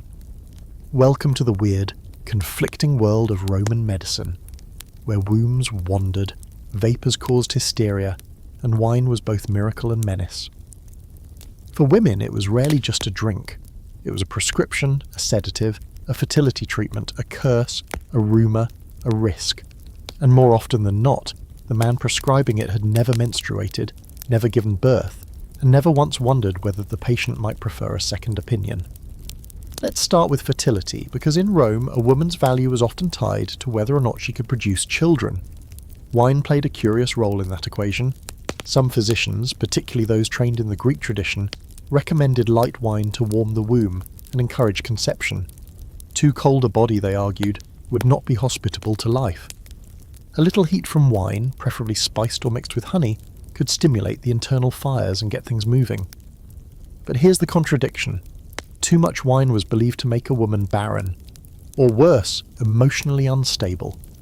There are entire medical scrolls warning husbands to monitor their wives' drinking, lest the wine cause the womb to detach and wander the body, causing madness, mood swings, and death.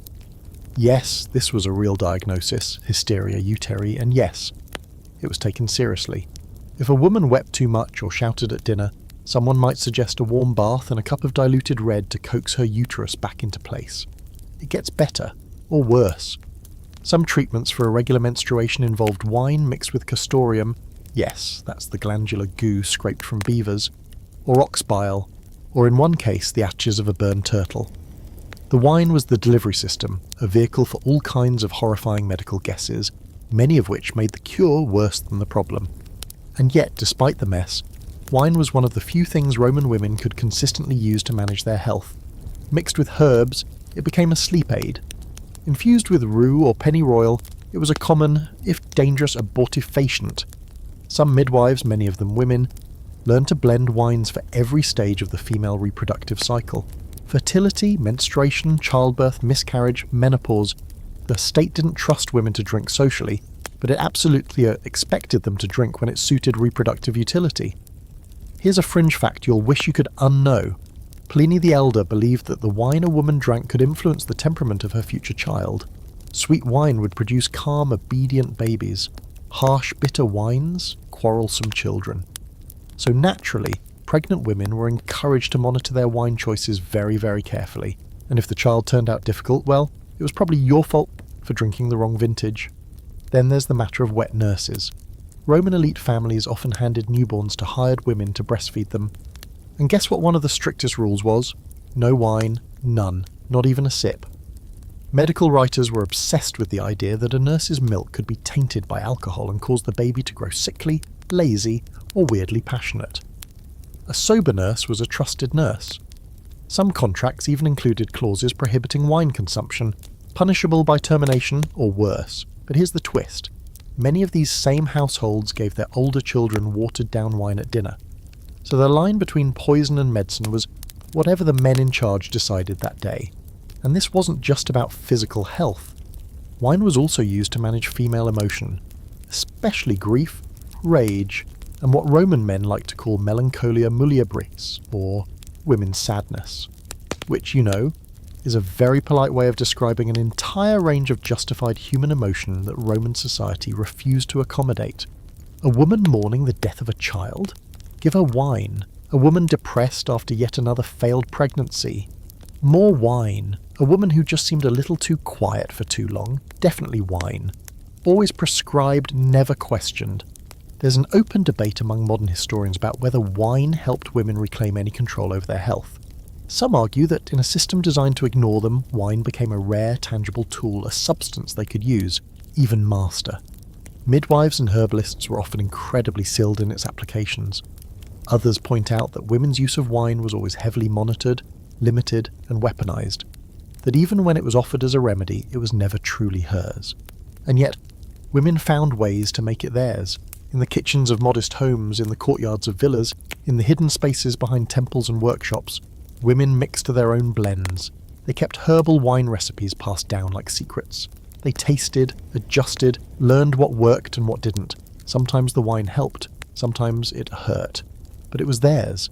You imagine her now, a woman standing in her culina, grinding herbs with a mortar, her child crying faintly in the next room. She stirs wine into a cracked terracotta cup, careful with the measurements. She drinks, not to forget, but to manage, to keep moving. She doesn't call it medicine, she doesn't need to, she just knows that for the next hour she'll feel steadier.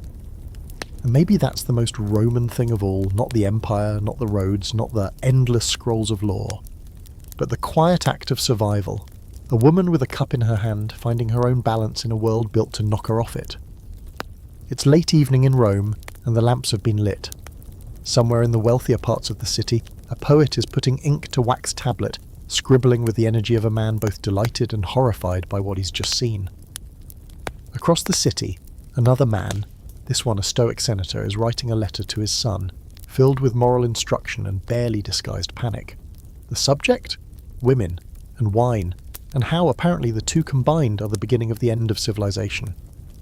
Welcome to the world of Roman literature, where female drinking wasn't just a behaviour, It was a symbol, a scandal, a punchline, and more than anything, a warning. Tonight, you're flipping through the scrolls and stories that Roman men left behind, and you're going to see what they really thought about women who drank. Spoiler, it's a roller coaster of projection, anxiety, and thirst, not the wine kind, the other kind. Let's start with Cato the Elder. Good old Cato, Rome's resident fingerwagger and patriarchal thundercloud.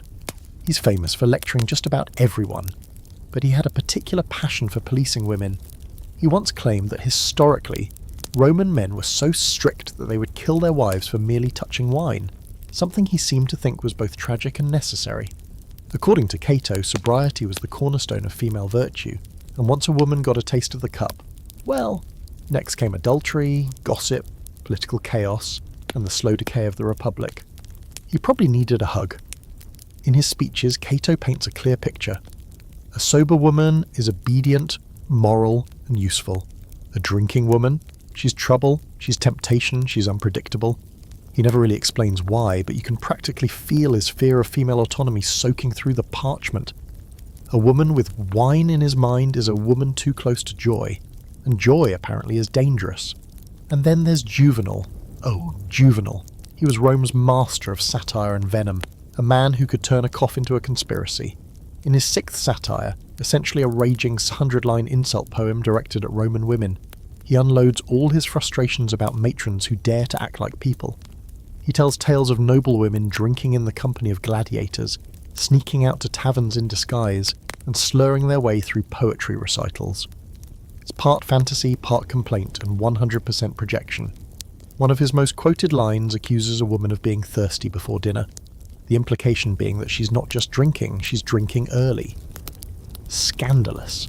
He describes her staggering through the streets, reeking of perfume and Falernian, tossing coins to musicians and propositioning strangers. It's absurd, it's misogynistic, and it's also kind of telling, because under all that disgust is fascination. Juvenal couldn't stop thinking about these women, not because he feared them, but because they refused to fit in the boxes men like him built. That's the thing about Roman writers, they were obsessed. For every moralist like Cato, there was a poet like Catullus, who wrote tender, sulky, and wildly inappropriate verses about women who drank, danced, and broke his heart. He adored their wildness, even as he tried to reduce them to metaphors. And then there's Ovid, the ultimate romantic or seducer depending on your mood, who not only approved of women drinking but encouraged it. In his Ars Amatoria, a scandalous manual on love and seduction, he advises men to get women drunk as a step in winning their favour. Wine to Ovid was the loosener of lips, the breaker of resistance, the gateway to pleasure. Consent, unfortunately, was not exactly his strong suit. This literary double standard is everywhere. A woman drinking was dangerous when she did it on her own terms, but delightful when it served the male gaze. Drunk women were mocked in political texts, scolded in philosophy, but immortalised in poetry and gossip. It's as if Roman men couldn't decide whether to fear or fantasise, so they did both and wrote it down. Here's a fringe fact. At least 2 known Roman plays featured female characters disguising themselves as men to enter taverns and drink freely. It's like an ancient sitcom setup. Toga, fake beard, questionable accent. Audiences loved it. The idea of women going to such lengths just to have a drink was hilarious. Unless, of course, it happened in real life. Then it was terrifying. It shows you just how tightly the idea of drinking was woven into identity, freedom, and gender performance. Modern scholars argue about the intent behind all this literary drama. Were Roman men truly afraid of female drinkers? Or were they using wine as a symbol for something bigger? Female agency, sexual freedom, social power? Probably both. Wine, after all, wasn't just a drink. It was a line in the sand. When a woman crossed it, she wasn't just sipping fermented grapes. She was challenging Rome's entire system of control. And yet, behind the satire and judgment, you can sometimes glimpse the truth. Women drank. They always had. They drank at funerals, at feasts, in temples, in private gardens, in smoky taverns. Roman men could whine about it in scrolls all day, but they couldn't stop it. So instead, they turned it into story, into scandal, into warning. You can imagine one of these writers, let's say Juvenal, because he deserves it, walking down a Roman alley late at night, fuming about the loose morals of women while quietly hoping to glimpse one through a tavern window. And there she is, hair down, cup in hand, laughing too loud. Not ashamed, not waiting for his approval, just living. And maybe that's what really terrified them, not the drinking, but the freedom. The torches burn low in the temple of Vesta. You step carefully, your sandals brushing over smooth stone that's been walked by centuries of silent feet. The air smells faintly of ash, olive oil, and something older, sacred, untouched. This is a place where women are not only allowed to exist, but exalted. Vestal virgins, the keepers of the eternal flame, the guardians of Rome's purity, the most revered women in the empire. And tonight you're going to watch that purity crack open over a cup of wine. They were chosen as children, girls no older than 10, pulled from noble families and brought into service for 30 years. 30 years of guidance, chastity, ritual. They had power, yes, legal independence, protection from male guardianship, the ability to own property and free slaves, but it came at a cost. One mistake, one slip, one breath in the wrong direction, and they didn't just lose their status. They were buried alive. So when a Vestal virgin was accused of drinking wine, it wasn't just a scandal, it was treason, a breach of contract with the gods, because in the logic of Rome, drinking wine implied indulgence, and indulgence suggested desire. And desire, well, that was basically code for sex. In other words, a tipsy Vestal wasn't just violating a social rule, she was throwing a cosmic wrench into the machinery of the empire. The records are sparse but chilling. One case from the time of Emperor Domitian tells of a Vestal named Cornelia, who was accused not just of breaking her vow of chastity, but of drinking wine in secret. Her defense was desperate. She swore by the goddess Vesta that the wine had been used in a purification rite, that no excess had passed her lips, but the accusation stuck. Not because of the act itself, but because of what it symbolized. A woman in sacred service, indulging in something meant to be forbidden. She was sentenced to death. Not a public execution, of course. Rome didn't dare spill Vestal blood. So instead, as tradition demanded, she was placed in a small underground chamber with a loaf of bread, a lamp, and a little milk. The door was sealed, and the city exhaled, pretending that justice had been served and the divine order restored. It's hard to know whether Cornelia truly drank that wine, or if someone used it as a convenient excuse to punish her for something else. Maybe she had powerful enemies. Maybe she was too outspoken.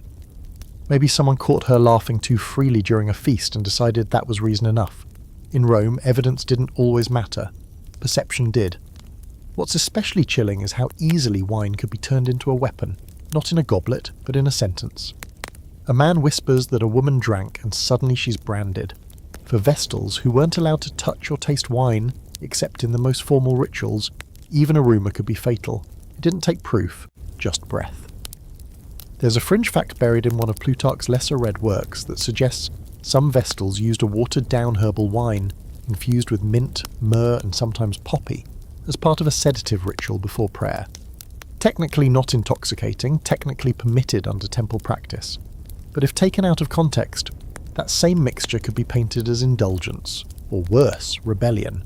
Historians still argue over the role wine actually played in these scandals. Was it a real crime, or a narrative shortcut to accuse a woman of impurity? Some suggest that drinking wine was often coded language for engaging in sexual behaviour. Others point out that the fear of wine was wrapped up in a larger anxiety, that the goddesses Rome depended on might become human, that they might want, or feel, or act. And that's the terrifying thing. A Vestal wasn't supposed to be human. She was supposed to be an ideal. Immaculate. Untouchable. A vessel for Rome's divine fire. But you can't put a 10-year-old girl in a white robe, cut her off from love and pleasure and friendship, and expect her to become a god. Eventually, some of them broke. Imagine her now, this unnamed girl 15 or 20 or 30 years into her service. Her days are a blur of incense and silence, her nights filled with the creak of the temple floor and the endless watching eyes of marble statues. And maybe one night, she pours herself a cup, just one, a small one, sacred wine perhaps, left over from a ceremony. She sips, not enough to sway her walk, but enough to feel the heat in her chest, the warmth of being real, of having a body, of remembering that she is, in fact, still alive. And then someone sees her, or suspects, or decides they need a scapegoat, because in a system this rigid, women who slip don't fall, they're pushed. There's something especially cruel about how Rome treated vestals. It gave them a pedestal, and then turned the pedestal into a trap. It granted them status and then smothered them with expectation, and the symbol of their downfall, not betrayal, not blasphemy, wine, a drink, a mouthful, a taste. Even now, scholars debate whether Rome needed the myth of the fallen vestal as much as it needed the chaste one. She served as both warning and spectacle, a reminder to other women, stay silent, stay still, stay dry. But in those rare records where the accused tried to speak, where she insisted that the wine was part of a ritual or that it wasn't hers, or that the taste meant nothing, you catch a glimpse of something else, not guilt, not piety, but grief. The grief of a life measured in duties and ended by one false moment of indulgence. So here you are, standing in the temple shadows, the sacred flame flickering just inches from your fingers. You can hear the murmur of prayers. The shuffling of feet outside, you look down and see the small cup of wine on the altar. Not poison, not pleasure, just wine. And for a moment you understand why she drank. Because gods may demand perfection. But women need mercy. You're standing at the edge of a festival. The sun is beginning to set, casting a long golden glow over the streets of Rome. But the energy in the air is anything but serene. There's music, too loud, too fast. Tambourines clash, flutes shriek, and the pounding of drums feels almost like panic. Women are everywhere, dressed in flowing robes, barefoot, wreaths of ivy tangled in their hair. They're dancing, spinning, shouting chants in a language half remembered and half invented. Arms are lifted to the sky. And tonight, you're not just at any celebration, you're watching the Bacchic festival that erupted into one of the most violent, scandalous and state-shaking moments in Roman history. And yes, wine was at the very heart of it. This is the Bacchanalia, but not the soft focus version from Mosaics. Not grapes in a bowl and flute music in the background. This was wild, carnal, unpredictable. Women, not just courtesans or priestesses, but highborn wives and daughters, joined these rites with a thirst not only for wine, but for release. Because under the influence of Bacchus, god of wine, ecstasy, and sacred madness, the rules didn't just bend, they shattered. These rites began quietly, secretly. Originally Greek in origin, the Dionysian mysteries found their way into Roman life and were reshaped into something uniquely Roman. Clandestine meetings at night, led by women, full of drinking, music, frenzied dancing, and, according to Rome's official version, things far more dangerous: political conspiracy, orgies, blackmail, even murder. Whether any of that was true is still debated, but here's what we know. In 186 BCE, the Senate found out that women across Italy were gathering to drink and celebrate Bacchus, and they lost their minds. The Senate issued what became one of the most sweeping religious crackdowns in Roman history, the Senatus Consultum de Bacchanalibus. You've heard about it already, but tonight you're here for the riot it caused. Because not everyone accepted the shutdown quietly. In the southern parts of the Republic, especially near Etruria and Campania, the Bacchic followers refused to dissolve. And the resulting conflict wasn't just political, it turned violent. According to Livy, Rome's historian meets moralist, the authorities raided these gatherings. Arrests were made, women were dragged from temples, men too, but the emphasis in the records always returns to the women, screaming, resisting, throwing cups, biting, clawing. These were not passive devotees. They fought, not with weapons necessarily, but with noise, with defiance, and, in more than one case, with their own blood. One story survives about a woman named Hispala Faecinia, a freedwoman and former courtesan who became the unlikely hero of the Senate's investigation. She testified, voluntarily we're told, about the secrets of the Bacchic cult. Her account, according to Livy, confirmed all the Senate's worst fears: seduction, murder, plots to overthrow the state. But here's the thing, her testimony reads suspiciously like it was written for her. Every sentence is designed to make the Senate look noble and the women of Bacchus look corrupt. Scholars are divided on whether Hispala was telling the truth or simply offering the version that would save her life. Either way, the damage was done. Temples were destroyed, statues of Bacchus were defaced, hundreds of people were arrested, many of them women. Some were executed, others simply disappeared. The Senate reasserted control, and for a time the Bacchic rites were driven underground. but the fear. That lingered. Wine was no longer just intoxicating, it was dangerous. And a woman holding a cup in a gathering under the name of Bacchus was no longer a worshipper. She was a revolutionary. Here's a fringe detail you don't usually hear. In the wake of the crackdown, women began creating private versions of Bacchic rituals. Not in temples, in homes, behind locked doors.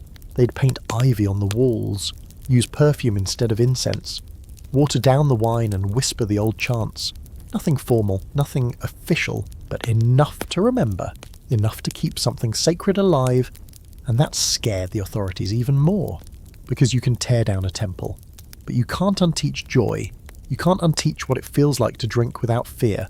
There's an open scholarly debate about whether the Senate's suppression of the Bacchanalia was really about morality, or if it was just about power. Some believe the state panicked because women were organising without male oversight. Others think it was a convenient way to wipe out a cult that didn't pay taxes or bow to official gods. Either way, it's clear. Women drinking together, outside male control, terrified the people in charge.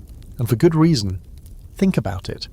A room full of women laughing, dancing, sharing stories, sipping wine, and remembering the God who said it was okay to feel, to want, to rage, to cry, to scream. That kind of space doesn't just comfort. It transforms. It wakes people up. And that's the last thing an empire built on silence wants. Imagine the festival before the crackdown. Torches flickering in the dark. A group of women in loose robes, feet bare on the cool earth. They raise their cups, not in excess but in defiance. Their voices rise, their hearts pound. The wine courses through them like fire. They're not drunk. They're free. And then, shouts, doors breaking, soldiers pouring in. The noise turns from celebration to chaos.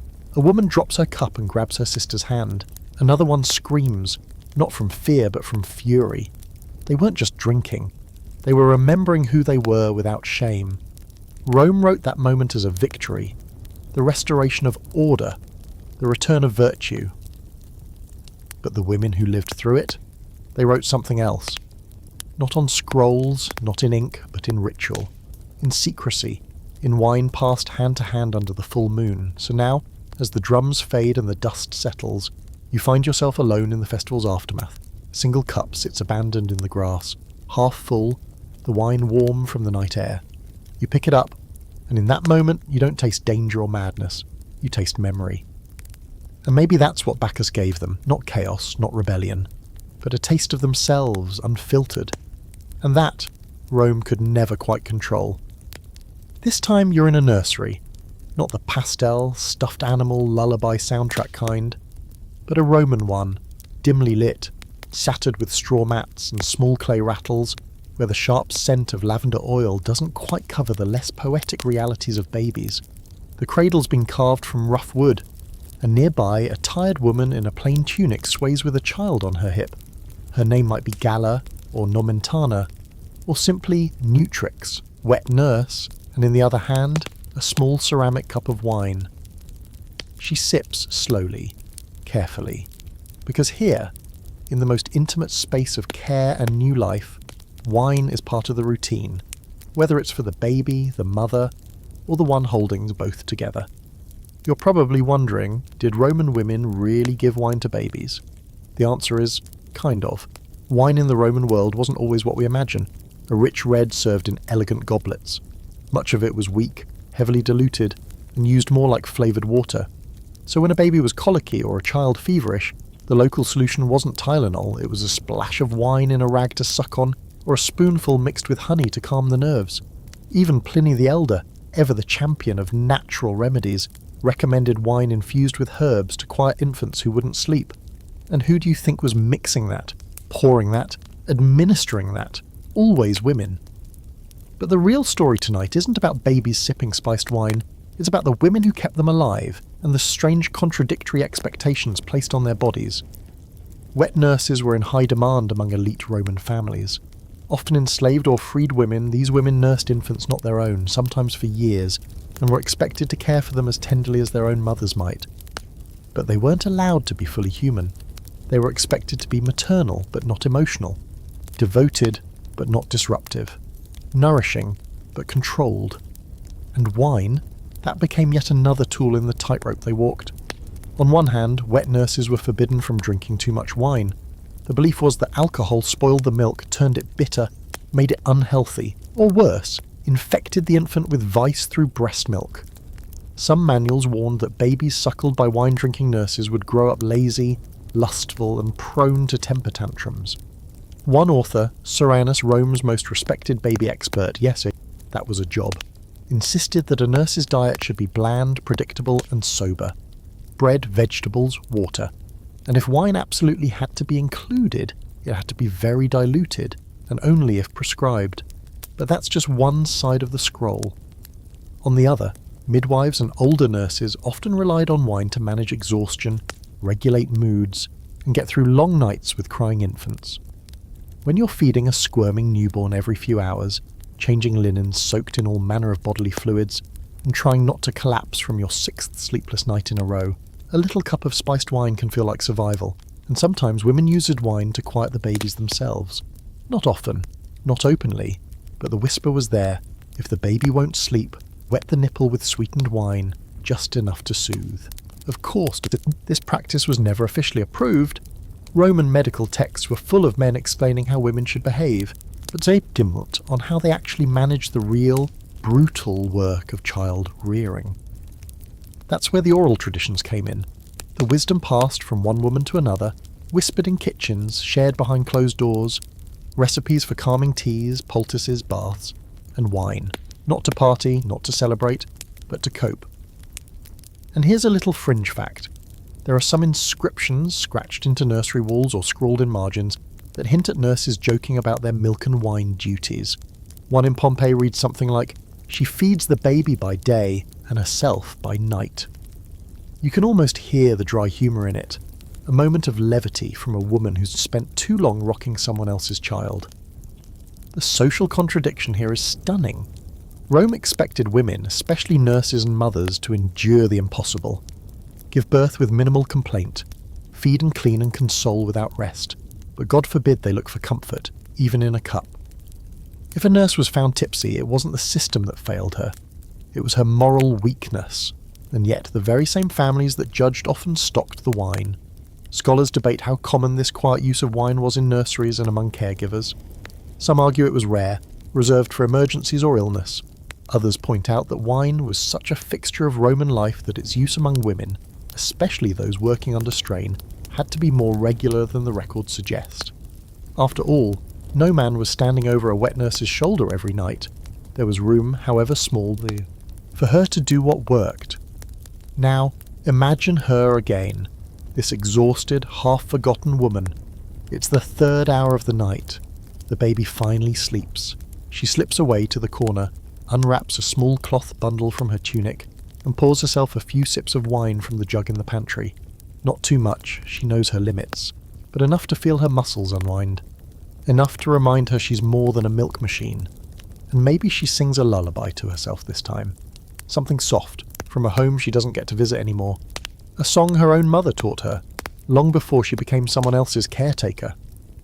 She's not drunk, she's not negligent. She's human. And in that moment, cup in hand, baby breathing peacefully nearby, she's carved out something sacred. Not just rest, not just routine, but a sliver of self in a world that tells her she doesn't have one. So no, she wasn't supposed to drink. But she did, because sometimes survival requires a small rebellion. And in Rome, the quietest rebellion of all was a woman letting herself feel something in the dark. It's just past midnight, and you're walking the streets of the Suburra, the infamous Roman neighbourhood that always seems damp, always seems loud, and always smells like sweat, smoke, and whatever dripped from the tanner's shop 3 doors down. This isn't the polished Rome of marble statues and gold-fringed togas. This is where the real pulse of the city beats.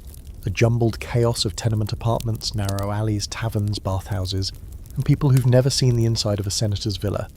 And tonight, if you pay attention, you'll notice something that Rome's moralists tried their best to pretend didn't exist. Women drinking. Not hidden, not whispered. Just drinking. Out in the open, because the Suburra never judged what it couldn't afford to control, is the kind of night that makes even the bricks sweat. Voices echo between the insulae, Rome's rickety apartment buildings stacked like unstable loaves of bread. Somewhere, a lute is being played badly. Elsewhere, a fight's already started and ended with a thud and a muttered curse. You pass a bakery's still-warm oven venting its last heat, and a makeshift table outside a laundry shop where 3 women sit hunched over clay cups. They're laughing loudly, a little too loudly for a culture that prized silent, sober wives. But this isn't the Palatine Hill, and these aren't senators' daughters. They're freed women, maybe, or garment workers, or just women who live off whatever odd job they can find that week. One has a missing sandal strap, the other a bruised knuckle, the third a smudge of ash on her cheek that no one has mentioned. Their wine is cheap. Likely Laura, the weak, sour stuff made from pressed grape leftovers. Not even amphora quality. It's been sitting in a cracked jug since morning, warm now, borderline vinegar. But it still works. It still softens the day, rounds the edges of insults, makes the long walk home feel like less of a climb. You crouch nearby, half in shadow, half in torchlight, and listen. Their conversation weaves between gossip and grief. One curses her landlord. Another laughs about a customer who tried to pay with a kiss. The third talks about her son's illness and how she slipped a spoonful of wine into his barley mash so he could sleep without coughing. None of this would be recorded in a Roman history scroll, but it's happening. It happened every night, and it wasn't always quiet. The Subura had a reputation for wildness, partly deserved, partly exaggerated by those who needed somewhere to pin their anxieties. Writers like Martial and Juvenal couldn't get enough of it. They described it as a place of whores, drunks, and thieves where morals went to die. And the centre of that imagined chaos? Women who drank and laughed, women who drank and talked back. Nothing more terrifying to the Roman patriarchy than a woman on a stool outside a tavern saying what she actually thinks. Here's a fringe fact. Archaeologists have found cups in this district inscribed with names, jokes, and even tiny love poems. One cup fragment reads, "To Vinia, who pours and bites." Another simply says, "Tullia drank me dry." These aren't museum-worthy goblets. They're mass-produced, likely sold by street vendors, passed hand-to-hand by people who would never be memorialised in marble. But they tell us that women weren't just near the wine. They were the wine culture in places like this. Drinkers, servers, brawlers, lovers. Not silent figures fading into the background, but central players in Rome's daily mess. And the laws, the moral codes, they didn't stretch far into the Subura. No one here was checking a woman's breath before dinner. There were no house guards sniffing amphorae for female mischief. If a woman wanted to drink, she drank. If a man didn't like it, he found someone else, or didn't. Life here was too short for the performance. That's not to say it was safe. It wasn't. A woman could be assaulted, robbed, or simply dragged into a back alley for being in the wrong place at the wrong hour. But the dangers weren't tied to her drinking. They were tied to her existence. Wine was just one way she claimed space in a world that didn't leave her much. Some historians argue that the Subura's women drank because they had no other choice. Because life was brutal and short and numbing, it made sense. Others say these women used wine as a kind of power, a refusal to be small, an assertion of their right to feel pleasure, anger, exhaustion. It wasn't just escape, it was identity. And in the Subura, identity was all you had when everything else could be taken away by morning. You hear a shout from deeper in the alley. One of the women laughs so odd she almost chokes on her drink. Another pounds the table in delight, wiping her mouth with the sleeve of her tunic. There's no shame here, no whispered caution about what people will think. Because here, the only people watching are the same ones laughing with you. And here's the best part. Despite everything Rome tried to ignore, this world was real. These women were real. Not all Roman women lived in villas. Not all were bound by silk and ceremony. Most of them, in fact, lived exactly like this. Day to day, hand to mouth, cup to lip. They made the city run.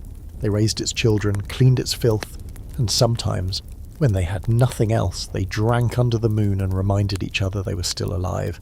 So you leave them there.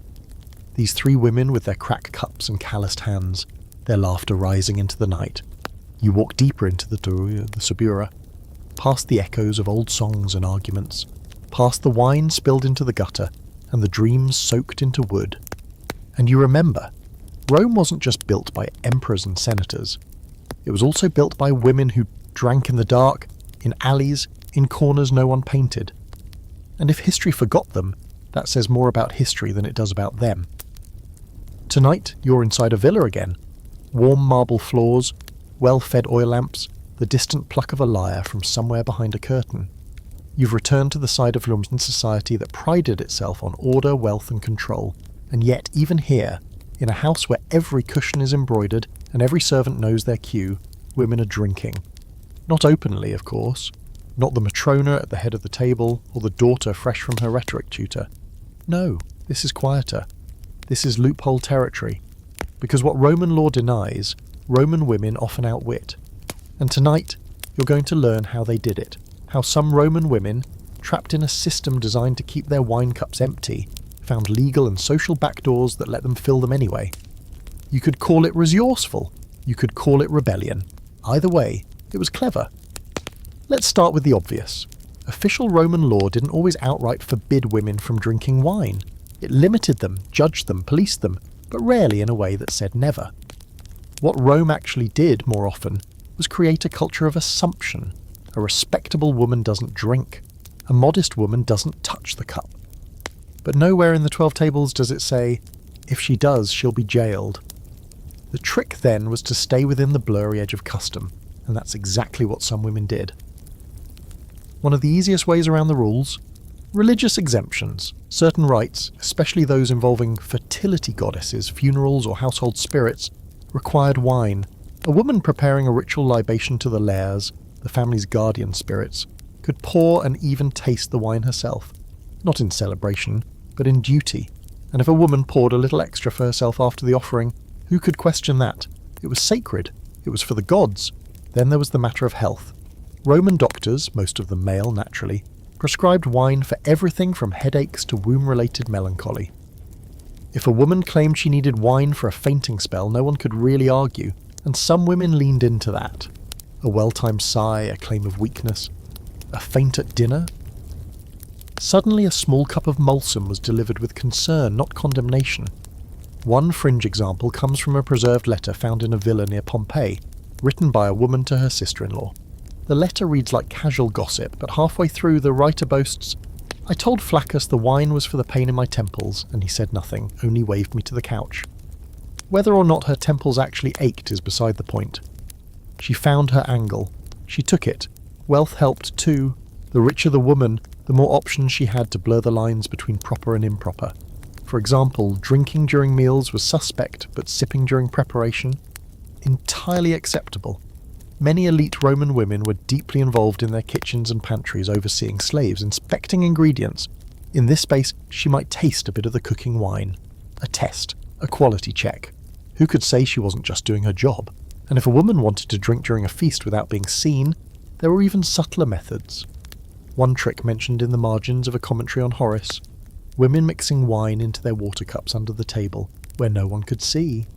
Servants loyal to the lady of the house, especially female slaves, would handle the exchange without question. The husband, distracted by guests or gladiator talk, might never notice. Or maybe he did. Maybe he chose not to ask. That was its own kind of arrangement. Even togas, oddly enough, became part of the game.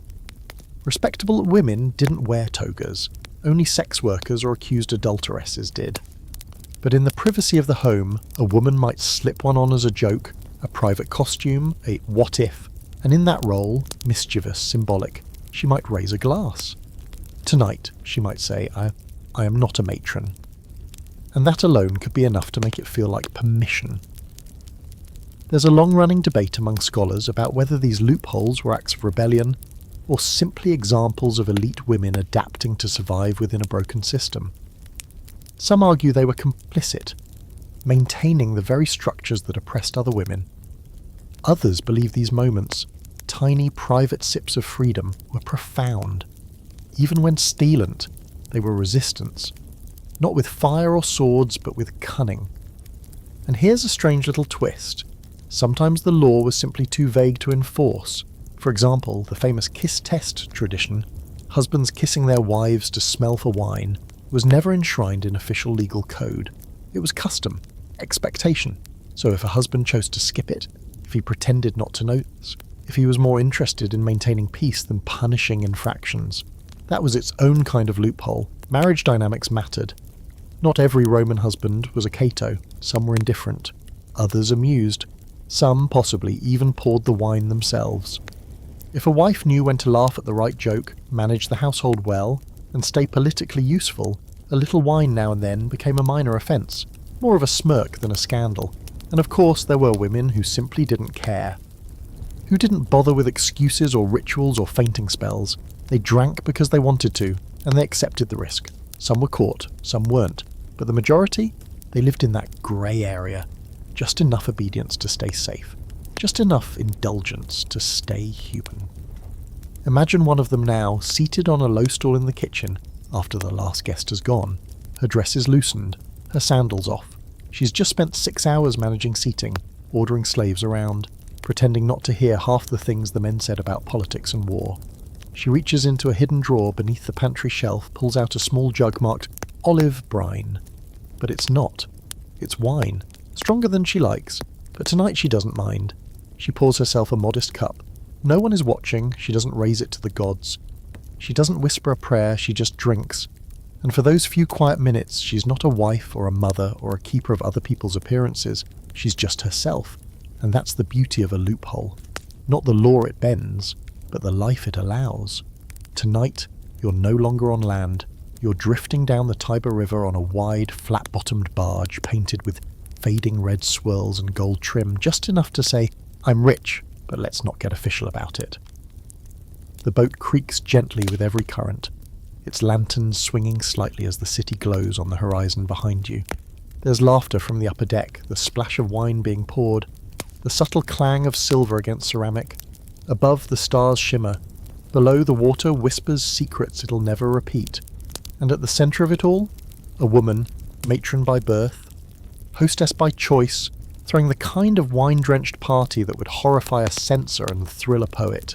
She's no rebel in rags, no freedwoman dancing barefoot in the Subura. This woman is draped in expensive linen, her hair styled into a towering sculpture of pins and soft curls. She knows the rules, she's memorized the laws, she's hosted quiet dinners with senators and supervised sacrifices to Juno in her family's name. But tonight, she's done pretending. She's taken her party off the marble floors and onto the water, far enough from the forum's ears to do what she pleases. The guests are a mix, married women, a few widows who seem more lively than mournful, 2 musicians, 3 poets, and a handful of household slaves who pretend not to hear what they hear. There's a jug of Falernian with a cracked handle being passed around, and it's not watered down like custom demands. This is the strong stuff, deep and sweet and old. One of the guests, slightly flushed, asks if they should be worried about gossip. The hostess laughs. Let them whisper, she says. They're whispering anyway. This wasn't entirely unprecedented. Romans loved a good river party. The Tiber was their lifeline. Commerce, sewage, spirituality, and it made an excellent getaway for those looking to escape the choking air of high society for a few hours. There are scattered accounts of floating feasts, of perfumed boats trailing flower petals, of love affairs that began on the current and ended, predictably, in scandal. But the records rarely mention the women behind these affairs, and when they do, it's usually as an insult. She drank on a boat, meaning she crossed a line. She took the indulgence off land. She made it mobile. But women like this one weren't looking to make statements. They were looking for space. The Tiber offered that, literal distance from the city's judgment and symbolic distance from the image they were expected to perform. On the water, surrounded by laughter and dark rippling sky, they could breathe. Here's a fringe fact for you. In some parts of Rome, especially during festival seasons, wine barges became semi-permanent fixtures. Moored along the banks, these boats were places of leisure and occasional debauchery. Think of them as the floating equivalent of a beach cabana, complete with cushions, candles, and questionable choices. While most were managed by men, at least a few were privately owned by women who used them for entertainment, business negotiations, or personal escape. Their names, lost, but their footprints ripple through the gossip scrolls of the era. You might be wondering, how did they get away with it? The answer, as always, is a cocktail of wealth, wit, and risk. If you were rich enough, discreet enough, and politically insulated into a you could bend the rules, especially if you knew which magistrates to invite or which wives to flatter. Roman society was rigid, yes, but also deeply hypocritical. What was condemned in public was often celebrated in private, and if you threw a good enough party, people suddenly forgot what offended them. That's not to say there weren't consequences. Rumours spread fast. One woman who hosted too many river feasts found herself the subject of a vicious poem circulated anonymously, accusing her of everything from public drunkenness to seducing her own son-in-law. Was it true? Probably not, but it stuck. Her name faded from inscription not long after. A cautionary tale etched in wine and spite. Still others persisted. They learned to be clever. No formal toasts, no dancing visible from the shore. Servants stationed with towels to dry tears or cover spills, and always a physician present. Not for safety, but for optics. If anyone questioned the gathering, it was a medical retreat, a celebration of health, a private ritual of renewal.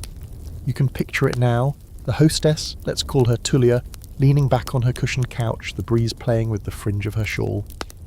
She holds a cup of wine with 2 fingers, steady, practiced, utterly unbothered. Around her, women loosen their tunics, let their hair fall out of its pins, lean against each other and laugh. Not wildly, not indecently, but freely. One woman recites a poem. It's not good, but no one cares. Another sings a verse from a play that was banned 2 emperors ago. Everyone claps. A slave refills the cups. The boat rocks gently, and for a few hours they are simply people. Not symbols, not mothers or wives or dowry vessels, just women with wine under the stars. Scholars argue whether these parties were acts of empowerment or delusion. Did these women actually challenge the system, or were they just rich enough to play at freedom without changing anything? There's truth to both sides. The empire didn't fall because of a boat full of drunk matrons, but for the women on the boat? Those nights mattered. They reminded them that life could be soft, that their laughter could echo without judgment, that wine didn't always have to be a symbol of shame. So as the boat drifts slowly past the reed-lined shore, and the voices quiet into murmurs and sighs, you watch Tullia raise her cup one more time, not for the gods, not for her husband, but for herself, to forget, to remember, to feel. And in Rome, that was always the most dangerous toast of all. It's dawn now, and you're standing in the courtyard of a domus that used to smell like violets and cinnamon, but this morning reeks of rage and regret. A slave girl rushes by with a bundle of tunics. A bronze mirror has been shattered in the bedroom, and behind a half-closed wooden door, muffled voices turn sharp. You're not here for breakfast or prayers. You're here for something messier. A divorce. A Roman divorce, to be precise. Less paperwork than you'd expect, more drama than you're ready for.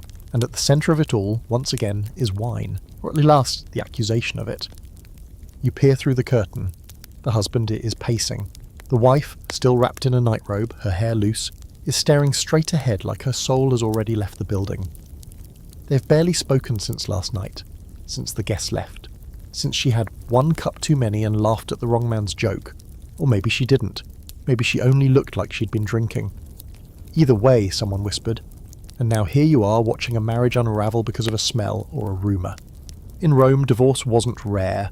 It was clean, brutal, no court hearings, no property negotiations if you didn't want them. Just the husband declaring, "Take your things," and the wife leaving with whatever dowry hadn't already been spent on politics or statues. But the reasons for divorce? That's where it got interesting. Men could claim adultery, infertility, even poor cooking. But the suspicion of wine? That one had teeth. Because it wasn't just about drinking. It was about trust, reputation, and the unspoken fear that a wife who sipped might also sin. You would think Rome, with all its bloodsport and bacchanals, wouldn't care what a woman drank. But as you've seen by now, the rules were never about moderation.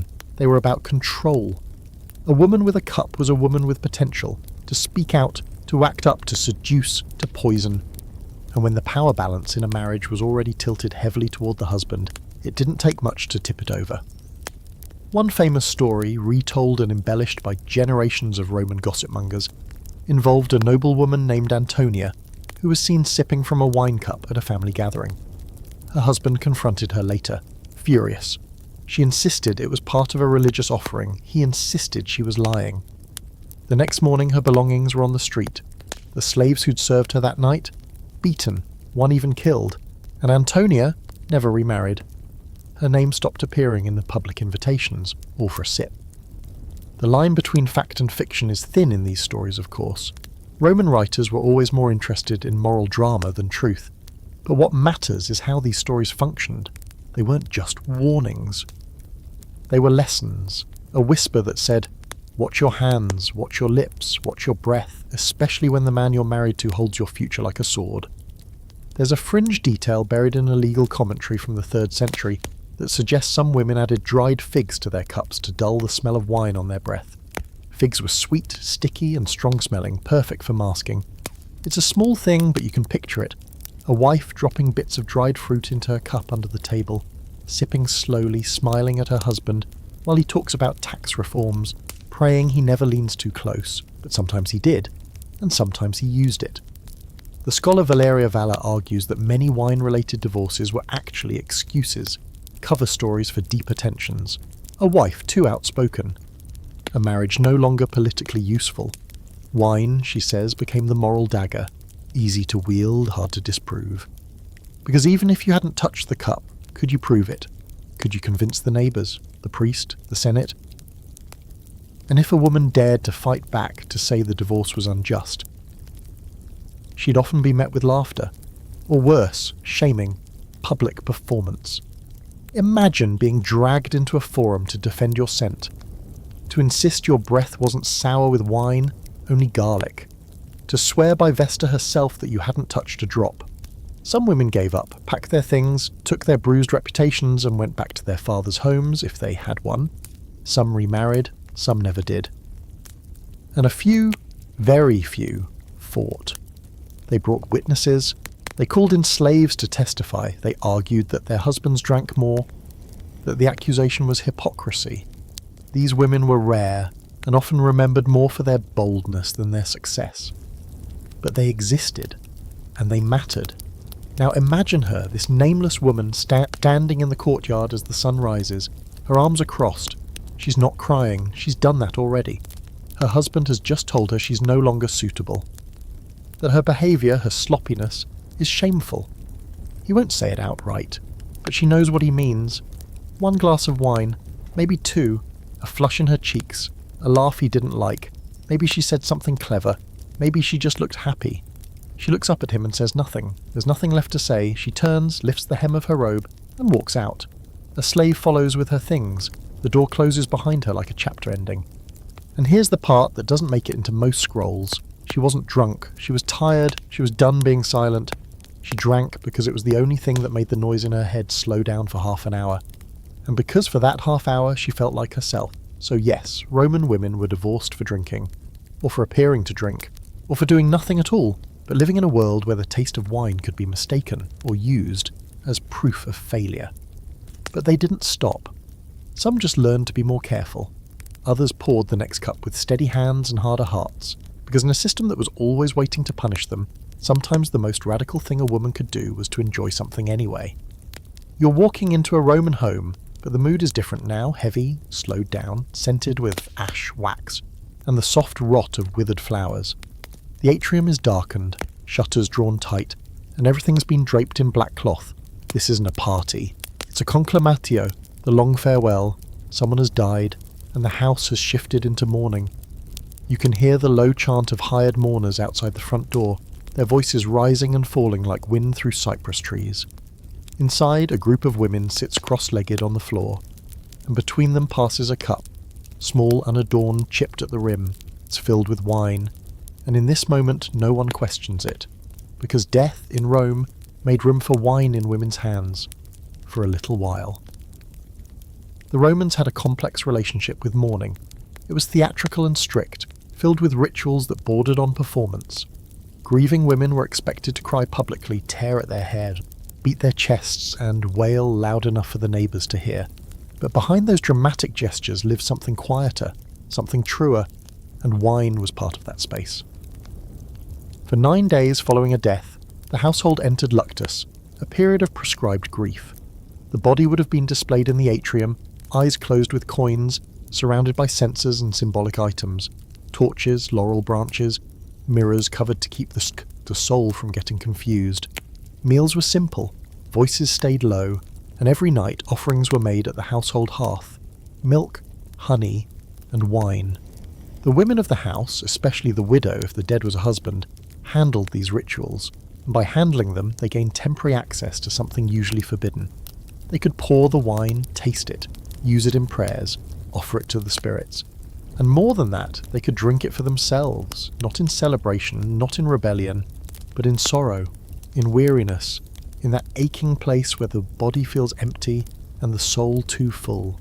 The Novemdialis, the 9-day mourning period, ended with a feast called the Coena Novendialis. This was not your average Roman banquet. It was quieter, more sombre. But the wine flowed, and not just for the men. Women were expected to partake, to toast the departed, to soothe the edges of mourning with shared cups and shared stories. And here's where things get strange, because sometimes the wine didn't quiet the grief, it opened it up. At these feasts, women talked, more freely than usual. The rules that normally gagged them loosened just a little. The presence of death made everything fragile, reputation, propriety, fear, and into that space, wine poured truth. There are stories, passed down in side notes and scandal columns, of mourning banquets where women said too much. One widow accused her late husband of cruelty. Another made a joke about his inherited breath, implying the kids weren't his. A sister confessed to a secret affair. A daughter spat wine across the table when someone quoted a tired proverb about the burden of widowhood. These moments weren't common, but they happened, and once they did, the mourning stopped being polite. One fringe account, scrawled in the margins of a funeral oration, tells of a noblewoman who, during a memorial feast, stood and toasted not her husband, but the man she wished she'd married instead. Her relatives were horrified. Her sons left the table. Her household slaves pretended to vanish into the walls, but she didn't care. The wine had opened something in her that mourning couldn't contain. She was punished, of course, not legally, but socially. Invitations stopped arriving. Her name, once etched on marble, appeared only on gossipy notes and thinly veiled poems, but she remained, alive, still grieving, still drinking. And for those briefer hours during the funeral feast, she had been honest. Scholars are divided on how common this kind of outspokenness was. Some argue that the wine was symbolic, ritualistic, not recreational, that women sipped for form, not for feeling. Others insist that death created a unique social loophole, one where a woman could act outside her usual bounds without permanent punishment, especially if the household was already in disarray. Mourning disrupted structure. Wine made that disruption audible. And let's not forget the dead themselves. Romans believed that the spirits of the departed, manes, stuck close for a while. They lingered, listened, needed comfort. And so the women of the house poured wine onto the floor, onto graves, onto altars. They whispered names into the cup before drinking. They offered sips to the air. One text suggests women would dip their fingers into wine and sprinkle it onto tombstones, each drop a message. I remember, I hurt, I'm still here. It wasn't about getting drunk, it was about getting through. The strangest part, Rome didn't scorn this. For once the culture accepted that women might need wine, not to seduce or deceive, but to process, to mourn. And so the Matrona who never sipped during feasts could raise her cup without fear at her husband's wake. The daughter who had been silenced in life could toast her dead mother. The widow who had spent years managing appearances could, for a moment, let it all fall. But as always, it didn't last. After the 9th day, mourning ended. The cloths were lifted, the hearth was scrubbed, the mirrors uncovered, and the wine, no longer hers, at least not publicly. Once again she returned to her quiet cups behind doors. Once again, a woman with wine was a rumour waiting to happen. Still you imagine her, alone in her garden, long after the guests have left. A half-empty cup in her lap, the scent of cypress and wax still clinging to her sleeves. She drinks slowly, not to forget her loss, but to hold it close, to feel it without collapsing. Because in Rome, even mourning had expectations. But wine didn't care. It met her where she was, bitter. Warm, present, and for once no one asked her to explain it. Now you're in the countryside, far from the marble and noise of Rome, walking through rows of grapevines that stretch toward the horizon like green veins across the land.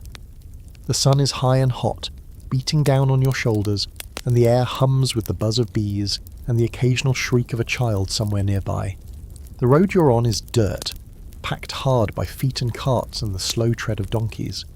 And in the distance laughter carries from a hillside where a cluster of women kneel in the vines, hands stained purple, backs bent low, their mouths moving in rhythm with their work. This isn't a villa's dining room. This is the root of it all. where wine begins and where women work not just for it, but in it. Because while Rome liked to pretend women only touched wine when something went wrong, the truth is, they were part of the process from the beginning. Growing, harvesting, pressing. This wasn't scandal, this wasn't indulgence, this was labour. And out here in the fields there were no senators watching, no censors sniffing, just sun, soil, and survival. These women, some enslaved, some free, some tenant farmers married to absent men, formed the invisible workforce behind the empire's wine obsession. Vineyards stretched across the Italian countryside, from the Alban hills to Campania to Etruria, and in every one of them women's hands were in the dirt. They pruned in winter, weeded in spring, and when the Vendemmia, the grape harvest, arrived in late summer, they led the charge. Picture it. Rows of women singing call and response songs in rustic Latin dialects, baskets strapped to their hips, moving quickly to gather the fruit before the sun scorched the sweetness from it. They worked barefoot, their skin browned and blistered, their nails cracked from the sheer repetition of the task, and when the baskets were full, they carried them to the torcularia, the pressing sheds, where the real magic began. Here's where things get a little wild. Because in these pressing rooms, women didn't just dump grapes and leave. Some of them climbed in. Yes, feet first. The practice of treading grapes was a communal, often joyous activity, and women, especially young women, were not only allowed, but encouraged to take part. Their rhythmic stomping, laughter echoing off stone walls, was believed to add life to the wine. Songs were sung, jokes were shouted, someone inevitably slipped, but the mess was part of the ritual. The juice collected in the deep stone troughs, tinted red like spilled blood, and then was funneled into clay fermentation jars called dolia. The work was sticky, relentless, and, depending on who owned the vineyard, brutally managed. But for a brief window every year, it also brought women together in a way few other spaces did. And yes, when the harvest was good and the overseer distracted, they drank. Not much, just sips, tastes. The young ones always tried first, sticking their fingers into the frothing must and licking it with giggles. The older women rolled their eyes and pretended not to smile. But they all tasted it. This raw, warm, half-formed wine that stung the tongue and stained the teeth. And they called it theirs, because they'd made it with their bodies, not metaphorically, literally, hands, arms, legs, feet, every inch of them was in that wine. There's a fringe note in a farmer's almanac from the 1st century BCE that suggests the earliest presses in small vineyards were often run entirely by women during wartime. With the men gone to fight, it was the women who kept the vines alive. Their hands, it says, know when to cut and when to crush. It is just one line, barely a footnote, but it says everything. And yet, when that wine reached the amphorae, sealed, stamped, and shipped off to the cities, the women's names vanished. The landowner's name went on the label, his crest, his initials, his legacy, but the women, forgotten, erased from the final product, as if their work had fermented itself. Some scholars argue that these vineyard women weren't thinking about rights or recognition, that they simply did what needed doing to keep their families fed. That may be true, but others point out that the songs they sang during the harvest often mocked the masters, poked fun at the buyers, whispered stories about what happened after the grapes were crushed. These weren't just work chants, they were oral records, memory disguised as melody. Imagine one of those women now, named Marcia maybe, or Drusilla. Her back aches, her tunic clings to her from sweat and juice, but she smiles. She plucks a grape from the edge of the press, tastes it, licks her fingers clean. Her face is sunburnt, her arms are strong. She's worked this land since she was 10 and she'll likely die on it. But this moment, this wine, this is hers. Later, she'll head home with stained feet and a jug of fresh must wrapped in cloth. She'll share it with her sister, her daughter, her neighbour. They'll drink it on a stool in the yard, laughing at how much of it they carried on their own backs. No one in Rome will ever know their names, but the wine will. Here's the contradiction that Rome never solved. Women were the foundation of wine. They planted, picked, pressed. They infused it with herbs, sold it from stalls, poured it into the mouths of the dying. But the moment they lifted the cup for their own pleasure, their own comfort, it became a threat. Not out here, though. Out here, in the dirt and heat and raw scent of fermentation, no one asks why she's drinking. No one says, a respectable woman wouldn't. Because out here, respectability doesn't press the grapes. Out here, the wine remembers who made it, and so does she. Now you're in the shadow of an amphitheatre. Not the Colosseum, the big, brutal arena with its lion-scented sand and emperors flicking thumbs like gods, but a smaller venue tucked into the edge of a provincial town somewhere far from the Senate's marble stair. The crowd is restless, loud, already half drunk on the cheap wine and cheaper expectations. And among them, in the middle rows, pressed between tunics and sweat, is a woman, not there to serve or spectate or sell herself, but to cheer, loudly, passionately, with a wine jug under her bench and no interest in pretending she's ashamed of either. She's not alone. Around her, more women shout and stomp, slap the backs of their hands against their thighs in rhythm with the crowd's rising pulse. The gladiators are still stretching behind the gate, oil glinting on their shoulders, but already the noise of the arena is building, and some of the loudest voices belong to women. Some married, some single, some in clothes that suggest they should be above this kind of spectacle. But here they are, eyes wide, cheeks flushed, and wine sloshing in little bronze cups that have no business being so full. This is a Rome we rarely talk about. Not just women drinking quietly in corners, but women drinking publicly at games, in crowds, while yelling for someone to get their skull split. It's not elegant, it's not approved, but it happened. Writers like Martial and Juvenal loved to mock it. Martial sneered about matrons roaring for blood with wine on their breath. Juvenal described noblewomen who threw fruit at gladiators and then tried to follow them home. According to him, they drank before the games, during and most scandalously after, at private parties hosted by the fighters themselves. He insisted that wine was the key that unlocked their desire for violence and sex, and that without it they'd go back to being meek, forgettable wives. Of course, Juvenal was projecting so hard you could see it from Gaul. The truth is more complicated.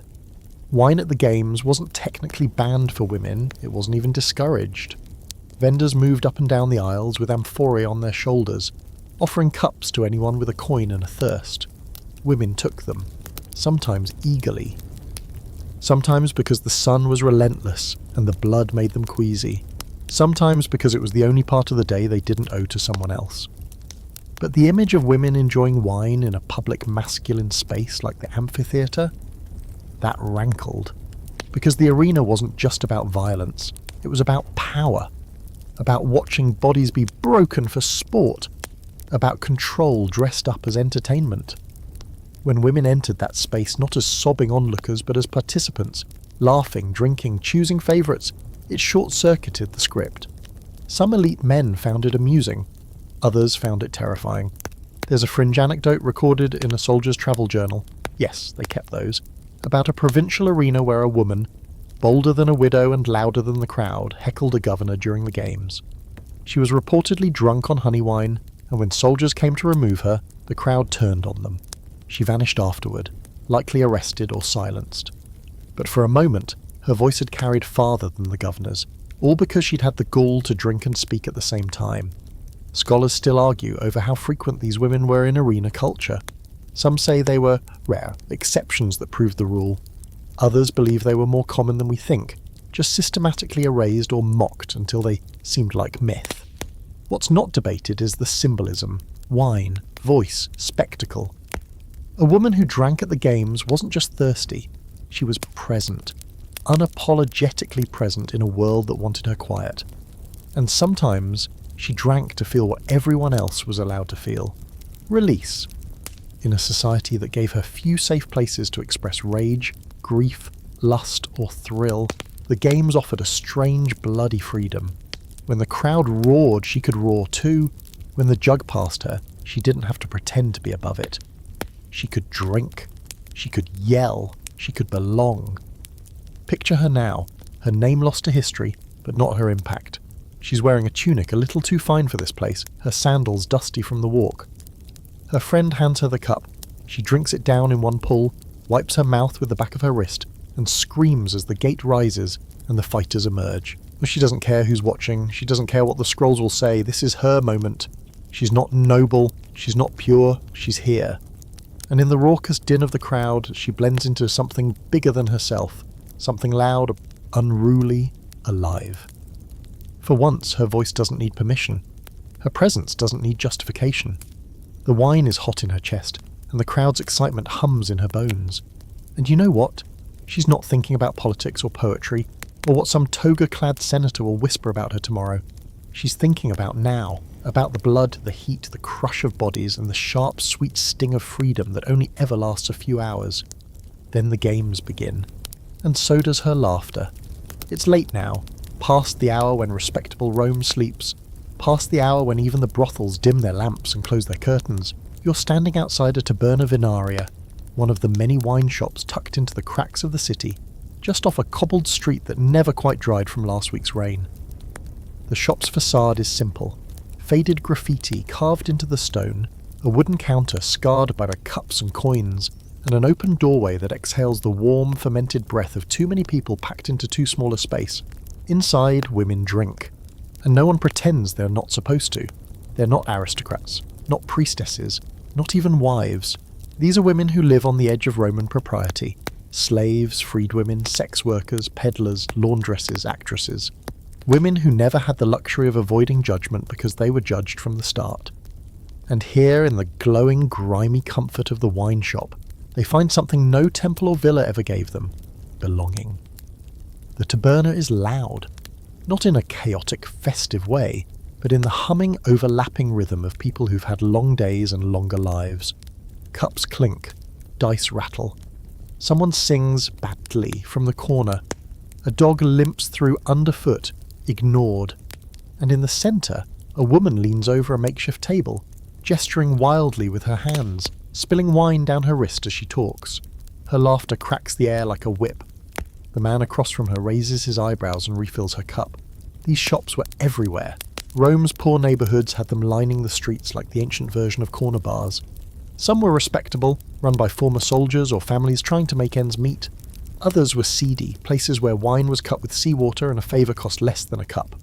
Either way, they welcomed everyone the polished world rejected, and that included women. Roman moralists hated these spaces. They called them nests of corruption.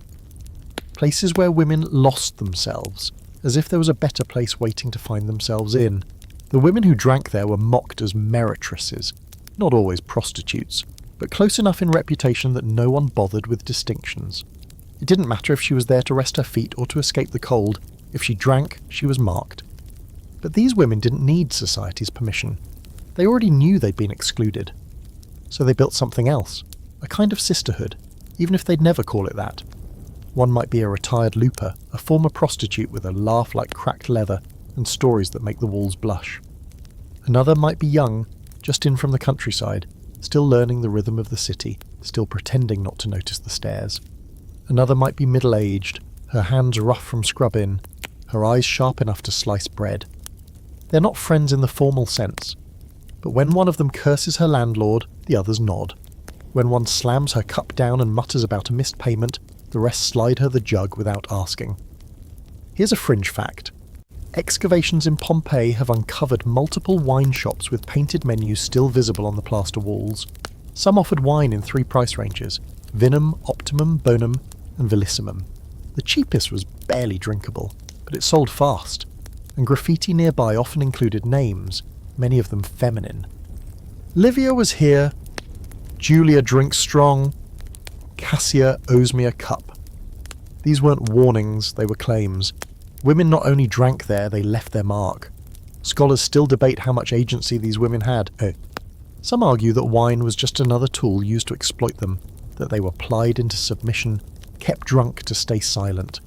Others see it differently, that in a world where control was always taken from them, drinking was a way of reclaiming their time, their space, their voice. Not power in the grand political sense, but something smaller, realer. The power to say, tonight, I choose this cup, this seat, this moment. Imagine one of them now, her name might be Prisca. She's 40, maybe older. Hard to tell, her hair's pulled back with a faded ribbon. Her sleeves are rolled. She's had 2 cups and isn't planning to stop at 3. Her laughter is loud enough to draw looks, but none of them are hostile. Not here. She lifts her cup to no one in particular and says, "To surviving." Again. A few others lift theirs in return. Nothing grand, no toast, just a moment shared between those who've learned not to expect safety, but can still find solace. There's no ceremony. No gods invoked, no special amphora or silver goblet. Just clay cups and elbows on tables, and the warmth of something slightly sour sliding down the throat. And when Prisca leans her head back and sighs, it's not with sorrow, it's with release. This is a space where women drink not because they're rebelling or suffering or pretending. They drink because they want to, because they can, and sometimes that's all the explanation needed. But even here, time presses in. The lamps will burn out, the shop will close, the streets will grow cold, and tomorrow the same women will face the same rules. Some will scrub floors, others will bargain for food. A few will wake up in someone else's bed, someone else's name on their lips, and one or two might not wake up at all. But tonight, they drink. And the wine, cheap, warm, forgettable, becomes something more. A ritual not of religion or rebellion, but of reality. Of being here, of still existing. So you step outside the taberna, the door swinging closed behind you. The night air is thick. The city sleeps mostly, but you can still hear faint laughter through the wall. One woman howls, another shushes her, and so they both break into giggles. Rome doesn't remember their names, but tonight you do. And now, finally, you're tucked in.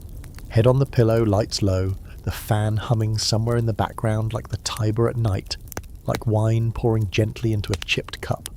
It's quiet here, after all those festivals and feasts, and after the back alley laughter and vineyard songs, the shouting at games and whispering in kitchens, the noise of ancient Rome settles into something soft, something real.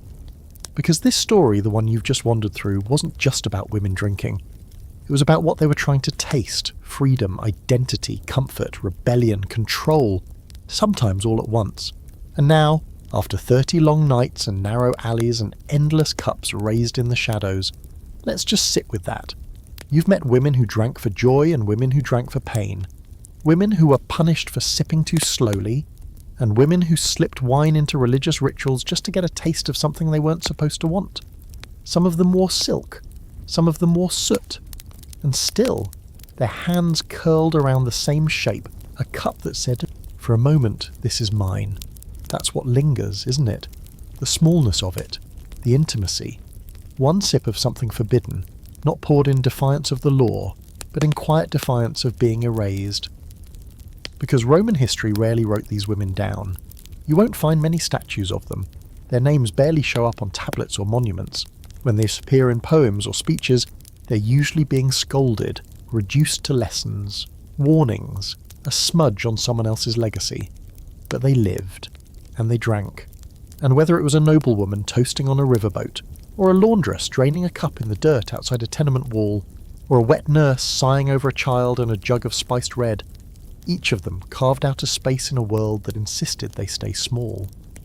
We talk a lot about Roman power, about conquest, emperors, the Senate, but beneath all of that marble weight, these women were living lives just as rich, just as complex. And wine, oddly, unfairly, became a symbol of that struggle. Not because of what it was, but because of what it represented. Pleasure, voice, choice, and when women reached for it, the world flinched, but they kept reaching. So maybe now, as you rest here at the end of this long story, you can picture them, these ghosts of the empire in all their stubborn, beautiful humanness. Not saints, not villains, just women, lifting cups to their lips and daring even for a moment to be whole. Sleep well.